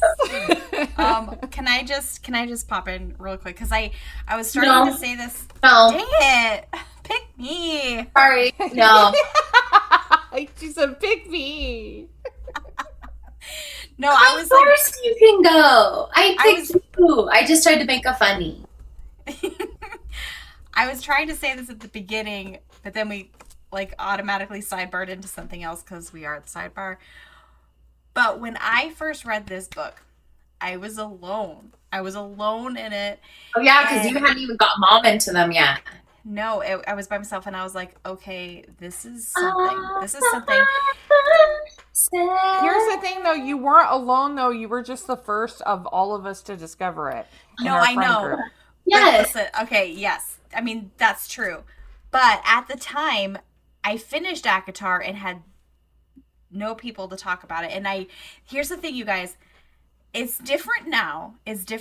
But most times, Lita does not read or watch anything I tell her to on purpose, especially if it's popular. Especially if it's popular, she's like, no, on principle. Everyone loves it. Julius is like that too. He goes, I don't like to follow a crowd, honey. I'm my own man. He doesn't like, especially if it's popular, he'll be like, I'm good. So do you want to know what did? I will intentionally delete it from my brain. I'll be like, oh yeah, I will. Kind of like when we talked about this on our last episode, our Iron Flame episode, the Tucker and Jill versus Evil thing. When I told you about it, you didn't watch it, and then you watched it later and loved it, and then told me about it like it was your idea. I'm like, bitch. So Yep, that's me. I was strategically careful when I pitched you ACOTAR because I knew you were not. You were like, all you told me is that it was Beauty and the Beast. Right. But I didn't tell you, this will change your whole personality. This will become, the biggest part of your life. No, she didn't. No. I didn't rave about it because I knew that the second I did, she would immediately not read it. But it was still a really long time. Before it was just super random. I had 1 credit on Audible. Oh my god! I had You and reading I was ACOTAR was my field of dreams. You reading ACOTAR was my field of dreams because, if you build it, she will come. I know, it's so fun. No, I'm just so happy that the 3 of us can talk like this about this because I love this so much. It's so I think good. about this every single day of my life, and I dream about Azrael before I go to sleep. Do you know that I have serious anxiety falling asleep, and I literally, the only thing that will work anymore is I just think about Azrael and shadows, and the smoke makes me sleepy, and I fall asleep thinking about Azrael every freaking night, and I don't know anything about him. I don't even know anything about him. Anyway, Azrael is nobody. Don't worry about it. So me, I want to also though. So okay, wait, before I forget. So, but every once in a while they'd be like, I'm in between audiobooks, and I was like, oh yeah, remember that Court of Thorns and Roses book I was talking about? You could check it. So I always kept it low key, and then when she was finally doing it, I was like, oh yeah, really? But here's the thing though, I just randomly one day was like, oh, I started that one book, and Tiffany was like, are you freaking serious. Like, she was like, did you really start it? And I was like, yeah, I'm on like chapter 5 or something. It's okay. Like, I could tell she was like very like, what do you mean? Do you like it? What do you mean? What do you mean? It was funny. Okay, I have one more question. One more question before we're going to go to 1-star reviews. And that is fuck, marry, kill. I had that one too. Yeah, okay, fuck, marry, kill. Like, without even knowing anything about anything that happens later. Okay, just based on book 1, fuck, marry, kill. Lucien, Rhysand, and Tamlin. I mean, kill Tamlin. Okay, but you with only knowing ACOTAR stuff. Only ACOTAR. Still correct. I mean, but still correct. Like, if you felt that, like, in the first book, if you were asked that question as soon as you finished it. I mean, it's kind of hard to do. It's kind of impossible. That's really difficult. Okay, so let's do it. Here's the thing, because your thing would be like, oh, you would, if you were going off of the characters and like those things, you would probably think to kill Rhysand, but even in the book, he's the one that saves her. Like, he's the one that like helps her and tells her all the things. So really, he's the reason why. But it would you're right. But it would feel weird to marry the bad guy, right? So like, so just fuck him. Fuck the bad guy. The bad guy's always a good lay, for sure. And then you marry Lucien because he's been the thoughtful, kind, nice one the whole time. And then you kill Tamlin? I don't know. This is why is it so funny? I would, if I was going off the whole series, which I'm not the whole series, book 1. Okay, just book 1. Okay. Yes. If I was going off how I felt when I read book 1, I would say fuck Tamlin, marry Lucien, and kill Rhysand. Hands down. That's how I felt when I finished. I mean, I didn't feel that way, like, oh, I want to fuck, but you know what I mean. Yeah,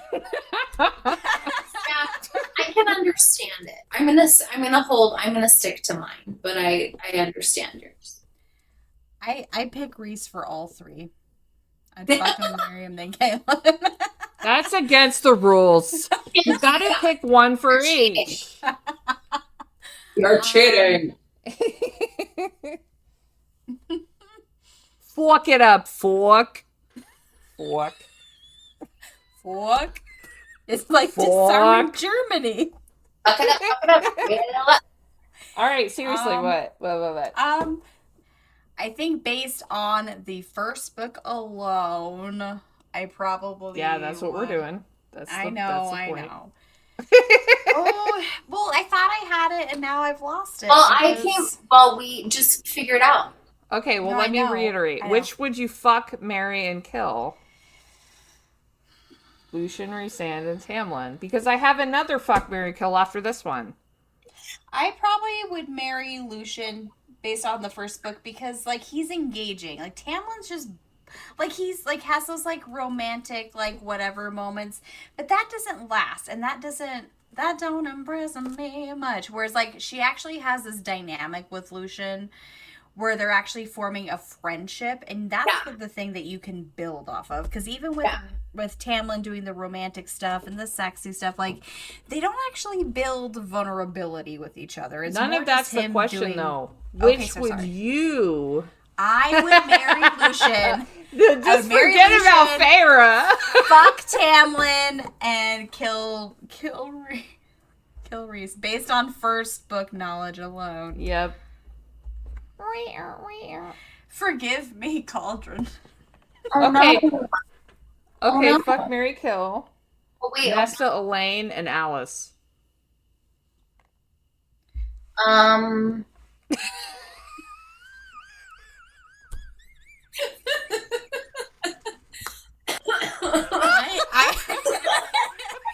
Immediately, I would fuck Nesta for sure.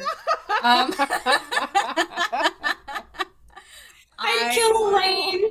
I'd kill Elaine. I would definitely marry Alice because she's the I'd marry nicest. Alice. Yeah. Yeah. Yeah, because Elaine's not going to be a partner. She's just gonna be like, oh no, Elaine's the one you want to marry if you want to just like get with everybody else in town, and she'd be like, what are you doing tonight? Like, I'm going to a friend's house. Okay, I'm gonna smell my flowers. Okay, I'm crazy. Okay, that's all I got. Oh no, somebody drank my wine. Bitch! Someone drank your wine. That bitch drank your wine. You better fill it up. One part of the book earlier on that I liked was when Feyre kind of acknowledges and kind of has a little bit of a, not a breakdown, but just kind of acknowledges the fact that like none of her family stood up for her.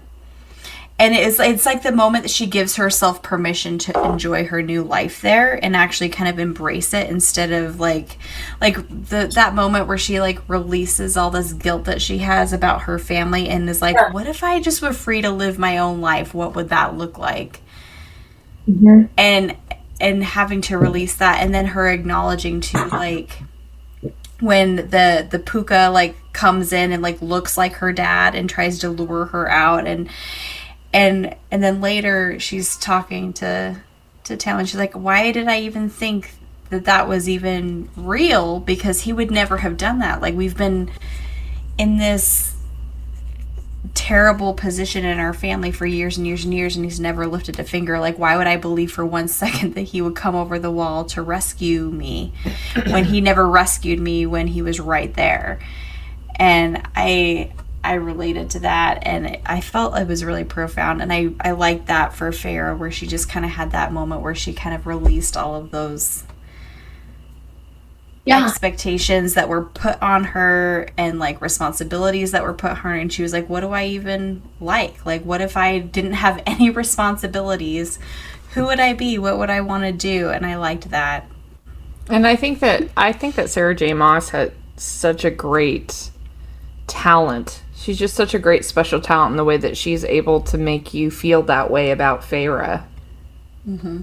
That you're able to feel triumphant for her independence. Mm-hmm. That there's such a connection that you develop with the characters in these books, that it just runs really deep, and you really start to care about these fictional characters like they're real, and they're fictional fairies and in a made up place.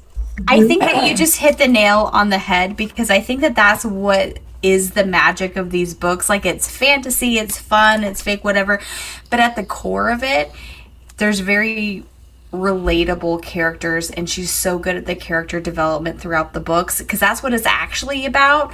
The rest is just for fun, and we're building the world around the characters, not the other way around. Mm-hmm. So at its core, since we're kind of like summarizing, and like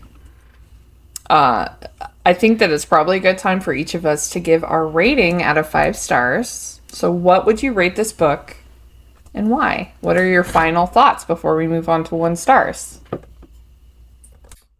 Well, I don't exactly know what 1 stars means. So what we do is, at the end of our podcast, I'll just go to Tiffany will go. Yeah, and we'll get like the 1-star reviews, and then we'll read them out loud to kind of do a little like... Oh, yeah. Because they're funny, and it kind of, like, lightens the mood and, like, ends on a funny note. I remember that. Even if you agree or I've only listened to the first one because I was going to read Ring and Iron Claw. Jared hasn't listened to any yet because he wants to read them. So I think he's almost done with The Teacher. So The Teacher's going to be the first one he listens to. And you know what, too? He's also read My Dark Vanessa.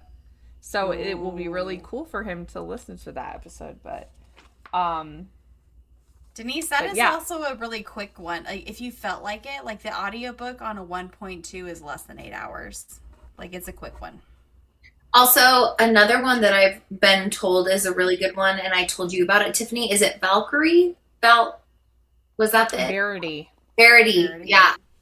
Oh That's my on my god, that list. book is dynamite. I Yeah, love my Verity. friend Erin told me that I should read that one too. I'm trying to get her to read ACOTAR, and she was like, "You should read Verity," and I was like, "Okay, well, you should read ACOTAR. Let's have Do a book swap. Let's do it." Oh, I love that. Yeah. Please, So let Verity. me know when you're reading Verity, and I'll I have it on the shelf. Lita bought it for me, but I'll read it too. Okay, And I'll reread it. Haha. Well, okay, so we have to rate this book with just book one, not the series. We're rating book one. Yep. 1 out of 5 stars. I would rate it this is tough. I would probably rate it like a 4.5 or 4.7. Like, I loved it and I was really engaged. It did take it was like a little bit slow, and I wasn't as invested like the first half. I also have to preface, I was like listening to it on an airplane, and I was like on my way to a 12-day trip, and I was like also stressed and anxious. So it was probably there's probably more things, but either way. But by the end of the first book, I was like, I have to read the next one, but I feel like I can't just give it 5 stars because I know there's better books out there, because I've read better books out there. So I feel like I'd have to go like a swinging 4.3 to 4.7, 4.2 to 4.6. So like a 4.5 average. Sure. Let's just go there. 4.5. Yeah. That's a solid rating. But it's only because I was like so eager to read the next book.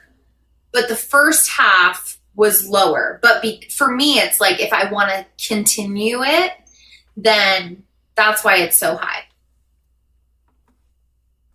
I like it. Me too. For me, it was 5 stars. Only because I felt like I couldn't put it down. Any book, and that's the way that I rate, like personally, that's my personal way. If I cannot put a book down, I give it 5 stars most of the time. Unless it's like disgusting or something, you know what I mean? Unless every morning, right when I would wake up, I would listen to it. While I got ready, I would listen to it. When I came home at night, instead of going out to dinner in Australia, 2 nights I ordered room service to my room so I could listen to my book. In Australia? That's awesome. Who goes to a foreign country and goes, I'm just going to go and sit in my room and eat room service so I can listen to my book? But it also meant that I could take a shower and be naked and just like eat and not have clothes, not have clothes on or just have jammies on, so it was more like rest too. So there was like a little bit of that. But yeah, I definitely was like 2 nights. I didn't even go to dinner. I just had room service so I could listen to my book. That's awesome. Yeah. I love that. What about you, Tiffany? For me, this is the first time I've ever had the pleasure of saying this on our podcast. I gave it 5 stars, and I am the thing is I am very, very particular. Like, Tiffany gives out stars like a cloudy night. They're hard to see. I know. She is. Deynece, that's the best quote I've ever heard. That is the best. I just came up with it. I just came up with it. Tiffany gives stars like a cloudy night. Like, there might be a couple there, but they're hard to find, and you got to work hard for them. She's a little bit critical. A bit critical. Okay, well, listen. I'm not trying to be critical. It either lands for me or it doesn't. Like, I don't. Oh yeah, I like pretend, that. Well, I don't pretend to like anything that I don't like. If it lands wrong, it lands wrong. Like, I'm not gonna pretend to like anything I don't like. It's pretty funny, isn't it? It's pretty funny. For me, it was a 5 star because for so many reasons. It reignited my love of reading. But it is one of the reasons why it made me remember why I always loved books. Agreed. Growing up, books was always my passion. I was always reading. I would always choose to read instead of watch TV. I got anxiety if I finished a book and didn't have another one there to start that I hadn't read yet. Like I literally changed our childhood library's checkout rules because I would ride my bike to our library and just stuff as many books in my backpack as I could, and they're like, you can't take that many home with you, Tiffany. So they literally changed the rules because they never had to put a limit on it, but they did because of me. And I'd stuff my backpack full of as many books as I could carry, and I just life things happen and you just kind of lose that, and I feel like it made me get it back. I like it. It made it completely opened up a new genre of book to me that I have fallen in love with. It really changed, and honestly, I think that it put us on the road to even making this podcast. Oh, 100,000%. And not only did it do that, but also stand alone. The writing and the way she told the story, and especially, like, I know we're only doing the first book now, but when you know what you know later, it only makes the first book better because you read it a completely different way the second time. I want to do that. Because she's so thoughtful about how she's going to do this series. It's not like she's winging it along the way. It's so thought out that you can reread the first book and it's a completely new book. And it's I would like to say that's a very rare thing to be able to do. Deynece, have you read? So you've read the graphic audios for all 5? Yeah. Okay, so, this is how I read them. I read the original audiobooks first because when I started them, graphic audios weren't out yet. Mm-hmm. So I listened to the original ones, and then I had to wait for each segment. So I should read the regular audio, they're so. I mean, the author, the narrator for the audiobooks is fantastic. She's so great, and it's really. It's a guy? It's really a great... Yeah, but they're different. No, they're it's a different girl. Narrators, though, for all the books, thoh. Well, okay, so the first the last one is not good. I hate that last narrator. I liked it. I liked it. No, Silver Flames, the narrator for Silver Flames is the same one that does Blood and Ash. And I hated that. Oh, well, here's the thing. She was hard for me to get into because she sounds like old. Kind of like Nancy Drew's voice in the Nancy Drew games. Like, we're supposed to be like. I do not like love 18. that narrator specifically. No. Was it just me, or during Frost and Starlight, another lady came in, a new lady came in, and it was like a third party telling the story, not someone of an actual voice. I was like, wait, this is new. This is somebody we haven't heard, because it was the first time that there was a person that wasn't a character speaking. Deynece, that's like, I honestly didn't remember that. And today, literally just a couple hours ago, Mom said the exact same thing to me on the phone. She's like, I love this narrator. I'm like, I feel like it's Feyre through all of them. No, it's Silver Things. Frost and Starlight was the first book out of all of them that there was a new one. Because I remember I was sitting outside after work and I was trimming my flowers. And it takes me like, when I have to trim all the flowers, it's like an hour and a half long project. And so I was outside trimming all my little flowers so that they'll re-bloom and whatever. And I was like, wait, this is a new voice. I don't know this voice. And I thought I had texted you about it. But yeah, I noticed that in Frost and Starlight was the first time we had somebody that was not a character speak. Okay, all right, let's do, 1-star reviews. You guys ready? Yeah, I'm so ready. So these are the 1-star reviews. I already know which one you're going to do. The best ones that I could find off of Goodreads, 1-star reviews. And I would like to go ahead and preface this with the stats, which is that out of nearly 3 million reviews, most people, That's a lot of reviews. rated this 5 stars 45% of people rate this book 5 stars. The least rated is 1 star at 1%. Dang. But that's still 3,000. That's still 3,000 people that didn't like it. Oh, more than that. It says, but still, that is 46,061 people that rated this book. Wait, 3 million. Yeah. So the least rated... 1% of 3 million is 3,000. Right? I don't know. Why would you just immediately know that? Because I'm smart. I don't know. Are you? Is that right? I don't know. Siri. I'm Googling Siri. it. Wait, Siri, what is 1% of 3 million? Well, this says 1% of 3 million is 30,000, which that would still be. Okay, so 30. So I was off 10 because I was like, it had to be a 3, so 46. Oh yeah, you're right. Yeah. I was like 3,000, but that's a 0.5%. So like, well, that's almost 50,000 people. That's a lot of people that rated that is a lot of 1 people. star. Okay, sorry to digress. Let's go. Oh, we are the sidebar. We are the sidebar. Digress, please. Okay, so Eileen says, I'm a second away from dousing myself in gasoline and lighting myself on fire just so I never have to look at this book again. Well, why couldn't that have been one of Amarantha's missions? We'll set your ass right up. We'll light you right Sorry, up. Eileen. Sorry, Come on, Eileen. It should have been like a human scarecrow. Sorry, that is harsh. I know. I know, that's super harsh, right? I was like, ooh, she hated it. You know? Okay. I want to know okay. Oh no, what? Go ahead.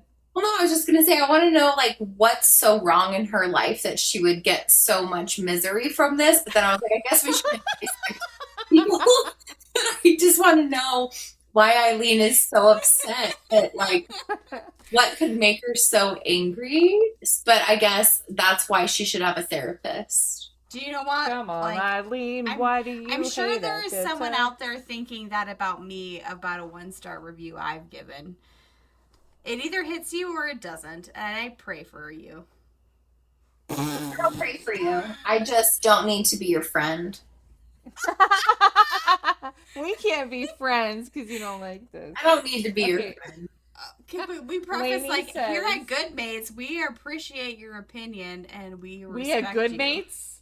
We had Bookmates. Did I say Bookmates? We had Bookmates. Yes, you said Bookmates. I meant to say Goodreads and Bookmates at the same time. We had Bookmates.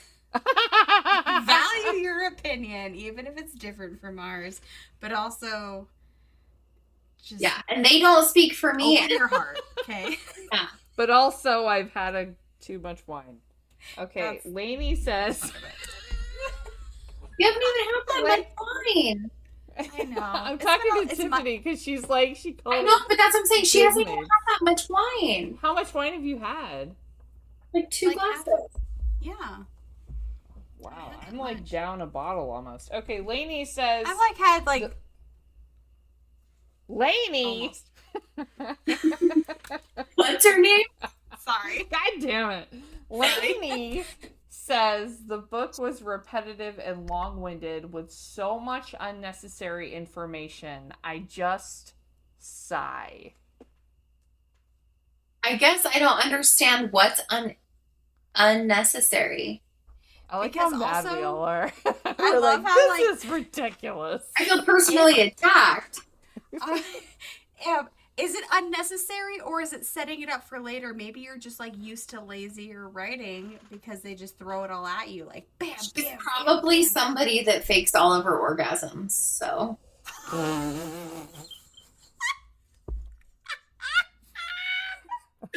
Lainey. I'm sorry. I think that's probably what she does. Do you know what, Denise? I love that you're on here right now because usually when we do this, I'm the savage one and Lita's like, you're so mean, you're such a savage. Like, I'm like, oh you yeah, think because that I'm so I'm nice. a savage. I'm Like such a you have nice not lady. met my sister. She is a savage. She's a savage. No, I'm savage. Yeah. Okay. Who's next? Okay. Who's Okay, next? I Love don't know how to pronounce. I don't know how to pronounce his name. It's Baj. Baj. Baj. Baj says, I liked Twilight better, and Edward had better riz than Tamlin. Oh, well, Baj is probably 12 and doesn't understand adult. Well, I would say that I do think that Edward has better riz than Tamlin, though. Right, but the fact that they wrote out and spelled out Riz makes me feel like that's young. Let's be honest, even if we know what Riz is, which I do, I don't know if Tiffany does, but... Do you know what Riz is? Oh, yes, I know what Riz is. What's Riz? Riz is like your attractiveness and yeah, your... Okay, you're right. Yeah. Like I have swag, I have swagger, I have that X factor that you don't have. Like I got Riz. I'm a Riz lord up in here.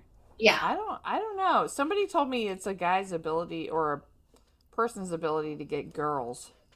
Yeah, Riz. But it's guys or girls. It's just like Is it guys or girls? Yeah. Is it so both? Like you got the Okay. Riz. You got the... Yeah. I don't know. I Sounds too take much offense like that you the think that J I'm the word. only one that wouldn't know what that is. I forget that you have the boys, though, that are teaching you these tiny young kid things. It's not even the boys. Like, the boys have never uttered that once. I literally learned that phrase from a TikTok creator talking about ACOTAR, and he referred to Reese as Riz Lord. And I was like, what's Riz mean? And I looked it up. See, okay, but you looked at it, right? Because I didn't think you would have known what it was. Okay, but that was like a long Riz time Lord. ago. That's a weird... Also, I've heard it since then, and but the first time I heard it, I was like, "What does Riz mean? Like jizz? Like Riz?" You guys like, want to hear? Like, oh my god, that's so funny. I was like, I think I know what this means because I've heard it. You know, I feel like I can get it from context, but I'm just gonna make sure. Well, no, I'm just saying. Well, watch the You girls. know how I They're the learned two what it was? girls. Jean came up to me. By the way, my son. No. My son came up to me. And No. He was 7. Yes, he was 7. Well, yeah, because this is Gen what? What's it called? Alpha? Gen Alpha? Yeah. He came Even up to Wyatt me doesn't and know he what said, that is. He's 8. He said, "Oh, I bet he does." He goes probably to public never said it. school. He's never said it. Well, that's We live because in he knows Utah, probably he Lita. shouldn't. Oh, that's We true. live in Utah.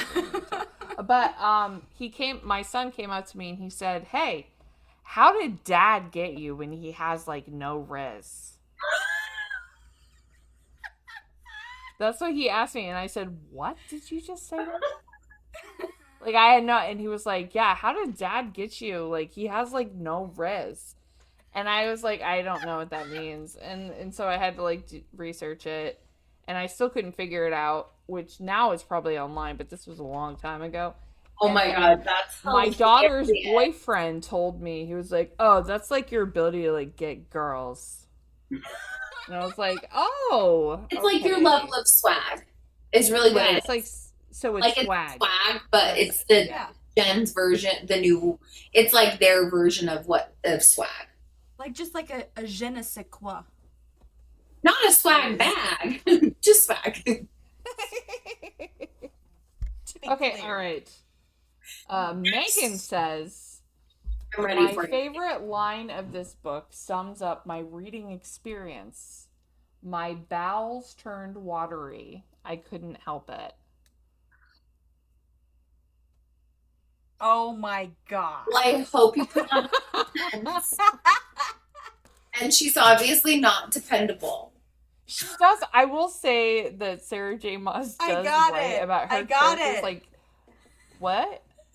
And I said, well, then I hope she put on her depends, and she's obviously not dependable.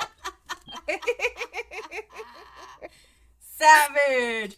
We need to get a soundbite that's just like savage. No, that one was just like, but I feel like my first two were kind of savage, but that one was just like. No, I just really appreciate it because I feel like I'm the villain in our podcast most of the time because like I'm the mean one. And she's always like, "You're so mean and savage." the time. Yeah, it's because you say stuff like, this person doesn't know how to write fiction. Like, how, I mean, that is a pretty savage thing to say. This person doesn't know how to write. But I guess a pretty savage opinion. So is again, I'm wanting to like send these people to therapy because I want to know, like, would you rather be just on the toilet than reading these books? Because I'm pretty sure when I have the Deynece, I'm upset. Did you say Deynece? Do you mean diarrhea? Well, yeah, but I don't want to say that. Just Rita. When I have the Deynece. It's like Dinah. Why would you not use every possible chance you have to say the word diarrhea? Because it's not, so I just say, like, Dinah got your butt.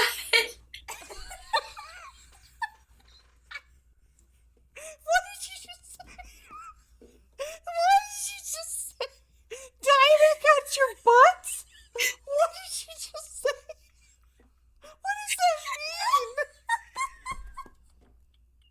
What is this? Is this a joke? I'm freaking dying. No, it's not a joke, and it's actually something that my friend Jan, Tiffany, you know Jan. I remember. Jan and I would say, well, like when you have your morning cup of coffee, and she'd be like, Dinah got my butt.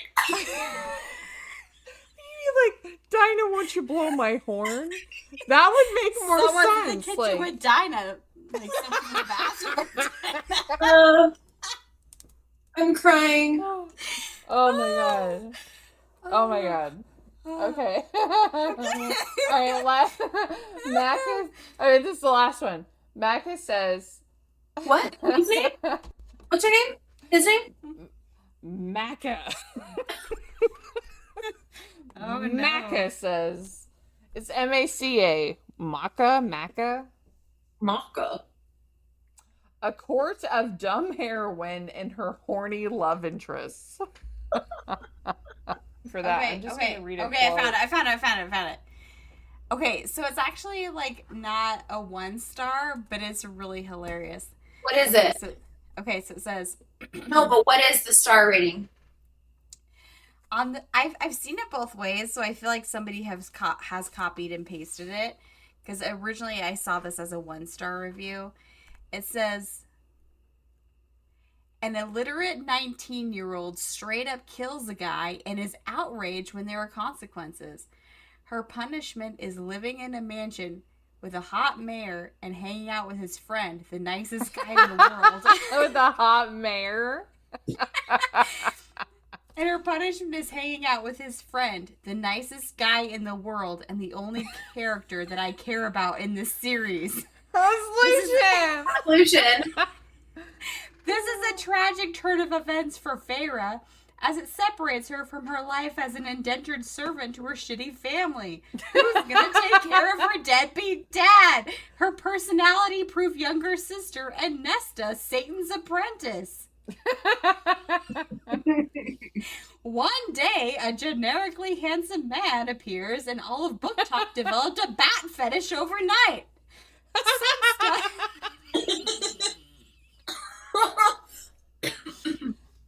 Some stuff happens, and Feyre ends up in the Tri-Wizard tournament from hell, and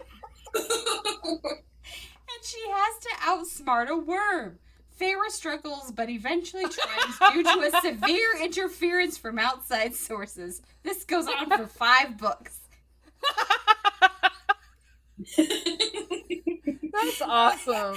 The fan base for this series is the size of a largest army, and if you say something negative about Cassian, they will hunt you down and ruin your life. And honestly, that's good for fucking them. Right. Because Cassian's my guy. That's amazing. Cassian's the best. And you know what? You know what's funny, and this is just for you to know, is that when me, Tiffany, and Mom had all of our texts about it, Tiffany would always be like, But Cassian and Rhysand's voice are so sexy. And I during the first book, she kept saying, oh, just wait, like Cassian and Rhysand's voice. And I said, I feel like you're not mentioning Tamlin at all. And I was like halfway through the first book. And she was like, oh my God, party fail. She goes, party fail. I'm just not. No, and she like deflected, but I literally was like, well, no, I was talking specifically about the voice actors. The voice actors, though. Yeah, I said the actor's voice for Cassian. But it's not like Tamlin has an good voice. Can we just talk about how shitty Asriel's voice actor is? It is for the actually. Graphic audio. It's so weird. It is disappointing. Yeah. No, I don't want to hear that guy doing people. Nope. Mm-mm. It's also a little disappointing. It's also a little sad to see how not Rhysand mind the voice actor is for him. Oh my God, I know. Well, here's the thing, and like, I don't know if you're going to notice this. You probably will, Deynece. And Tiffany, I know that you haven't listened to as many graphic audios as I have. I've listened to a lot at this point. And I will tell you that they use that actor that plays Rhysand a lot. And the guy that plays Lucian in the graphic audios. Like the guy that plays Lucian in the graphic audio is the same voice for Xaden in Fourth Wing. Oh, really? Yes. Oh, nice. But Deynece, like when I was telling you that too, I was also in the middle of Silver Flames, and that's like all Cassian in that book. That's what I was She wrote this in like 2016. Yeah. That was so long ago. Did she really? Yeah. I don't feel like it was that long ago. It was, because I looked it up. And so it's the cadence is like every 2 years there's a new book. Because I was telling Julius, and I was like, she started these in 2016. And he goes, well, honey, you've read 5 books and it's 2014. He's like, books take a long time to write. Are you expecting her to pump out one book every year? And I said, yes, I am. Well, actually, that's kind of common for authors to pump out a book a year. Right, Yeah. but she's also done another series of 6 books and another, you know what I mean? So she is pumping out books, but for this specific one, so he's like, well, babe, that seems about right. He's like, think about a new movie. Like, usually a sequel is like 2 years or so after the next one. So he's like, it falls in line, because I've talked to him about this. Like, so every Wednesday when we have our family dinner, Julius always does a best and worst part of your day. So we'll ask everybody, like, what was the best part of your day? What was the worst part of your day? But you also don't have to have a worst, but you just have to have a best. And that day, my worst part of my day was that I finished my book. Oh, I love that. That's the worst and best part. Right. I was like, like, and so no matter good. how long you've been reading, like, it always feels so great when you finish. It's like, oh. It's like another notch on the post. That sounded sexy too. It is always just great when It is always.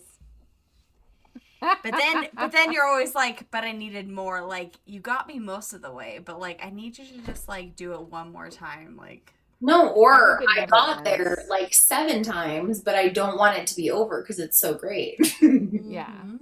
Yeah. It's, I mean, I think especially when you find, I think that this is the kind of book that I'm always searching for. Like, when I pick up a book to read it, I want to fall in love with it the way I fell in love with this book. And it just, it sets such a high bar, just like you were saying earlier, Deynece, that it's so hard to, it's going to be so hard moving forward to look at any other book the same way, because you're always going to compare it almost. Yeah. You know, to the series. And it's a new bar. also It's the best exciting, thing too. and the worst thing. Yeah. Yeah. So it's like, I'm 'Cause always now searching for every that. book And is let me tell compared. you something right now in the world, in the bookish community and the book community in general, there is so much content coming out that's fantasy. And I mean, you could just look forever for another binge. I mean, there's just like, you could read a book a day and probably never run out. Well, I'm going to my Bookmate Masters to be able to guide me into the best place, because I'm very I just don't have all the time. So it's like, if I'm going to do it, it's got to be good, because then I'm going to be mad that I wasted my time, because I don't. Well, my opinion is you should read Fourth Wing. But Iron Flame is not the greatest. Right. So before you hopped on, we were actually talking about that. I was like, Fourth Wing is worth the read. Iron Flame is a dumpster fire. Yeah. But you know what? There is a lot of people that liked Iron Flame, Tiffany. Well, I told her that too. Like I told her that. It's like, you may like it. We had issues with it. You may actually like it. A lot of people do. We think about things too hard, though, sometimes. You know. But you also are probably reading a book, like, you read a book knowing you're going to dissect it, not just, like, reading a book to, like, enjoy it. That's very different, like, lenses. I mean, I would say that's that not is, me, like... though. Like, I'm not trying to dissect for me, it. that is a struggle. Like, when I go to... Like, tonight, I started our book, and this is obviously just for us, but I started Seven Husbands. Oh my god, I did it again! Of Evelyn Hugo? Of Evelyn Hugo. But I love that that's book. not... But that's not the book we're reading. I like that book. I love it. I love that book. Yeah, the book we're reading is 7.5 Deaths of Evelyn Hardcastle. Sorry. That's too similar of a title. Why would they have done Yeah. I don't know. Which one came first? It's very, very similar. It's extremely similar. Even the name, Evelyn. Right. But I started it and I'm taking notes. You know, I'm like 4 chapters in. I'm taking notes and like I haven't started it yet. I actually found myself being like, oh god damn it! Like I don't want to.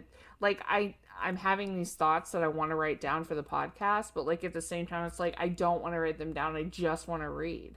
Mm-hmm. Like I don't want to think about this. I just want to read and enjoy myself. And sometimes when we're reading books for the podcast, I get that feeling like, god damn it, I just want to sit here and read this book. I don't want to think about it.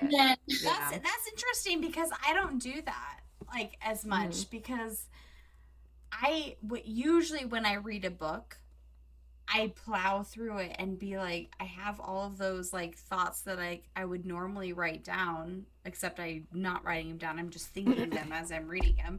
So I feel like for me, the only difference between my reading process and then doing it for the podcast is that I'm actually writing those thoughts down as I have them, but they're still the same thoughts that I have as I have them. Oh, I guess maybe like when I usually read, I'm not as analytical. I always am because I'm like, oh, interesting. Let's move on. But oh my god, I literally almost fell back in my chair. Like fucking but my fell. brain is always like, just fucking gave myself a concussion on this concrete. It's literally. Well, we're done. We did it. We how do you guys feel? I feel great. How do you guys I think that feel? was so fun. It was so fun. It was super fun. Okay. So, if you guys liked us talking about ACOTAR, Deynece will be coming back for a Court of Mist and Fury in our next ACOTAR themed episode at a future time. So check in with us if you would like to see that episode. And we're really excited to dive into the rest of the series. And thank you guys so much for having me. This was so much fun. To be able to talk about I would say that this is like an all-time best book series I've ever read with my all-time 2 best sisters I could ever have. I mean, I feel like that's a great night. And again, I never get to drink on a Tuesday and I got to have a little wine. I got to see my girls, talk about books. Nisi, I'm so happy and grateful that you got on with us. And I know I said it in our text the other day, but like you being on board this train is like the best part of my life right now. Well, I couldn't be happier. I mean, I might be the caboose of the train, but I'm still a part of the train. I might have been the last to it. The caboose is the best part. Baby got back. Thank you for joining us. Thank you for having me. This is I think we've all had such a great time, and I hope all of you had a great time listening. And these are your bookmates connecting with you, our other bookmates, saying good night. This is a special Bookmate Bestie episode, and we can't wait to do another one with you. And thank you for taking your time in your busy schedule to chat ACOTAR with us. Bye, guys. Thank you for having me. I love you so much. I love you. I love you guys so much. I love you so much. Thank you. I love you. Thank you for doing it. Bye. Mwah, mwah, mwah, mwah, mwah. Bye.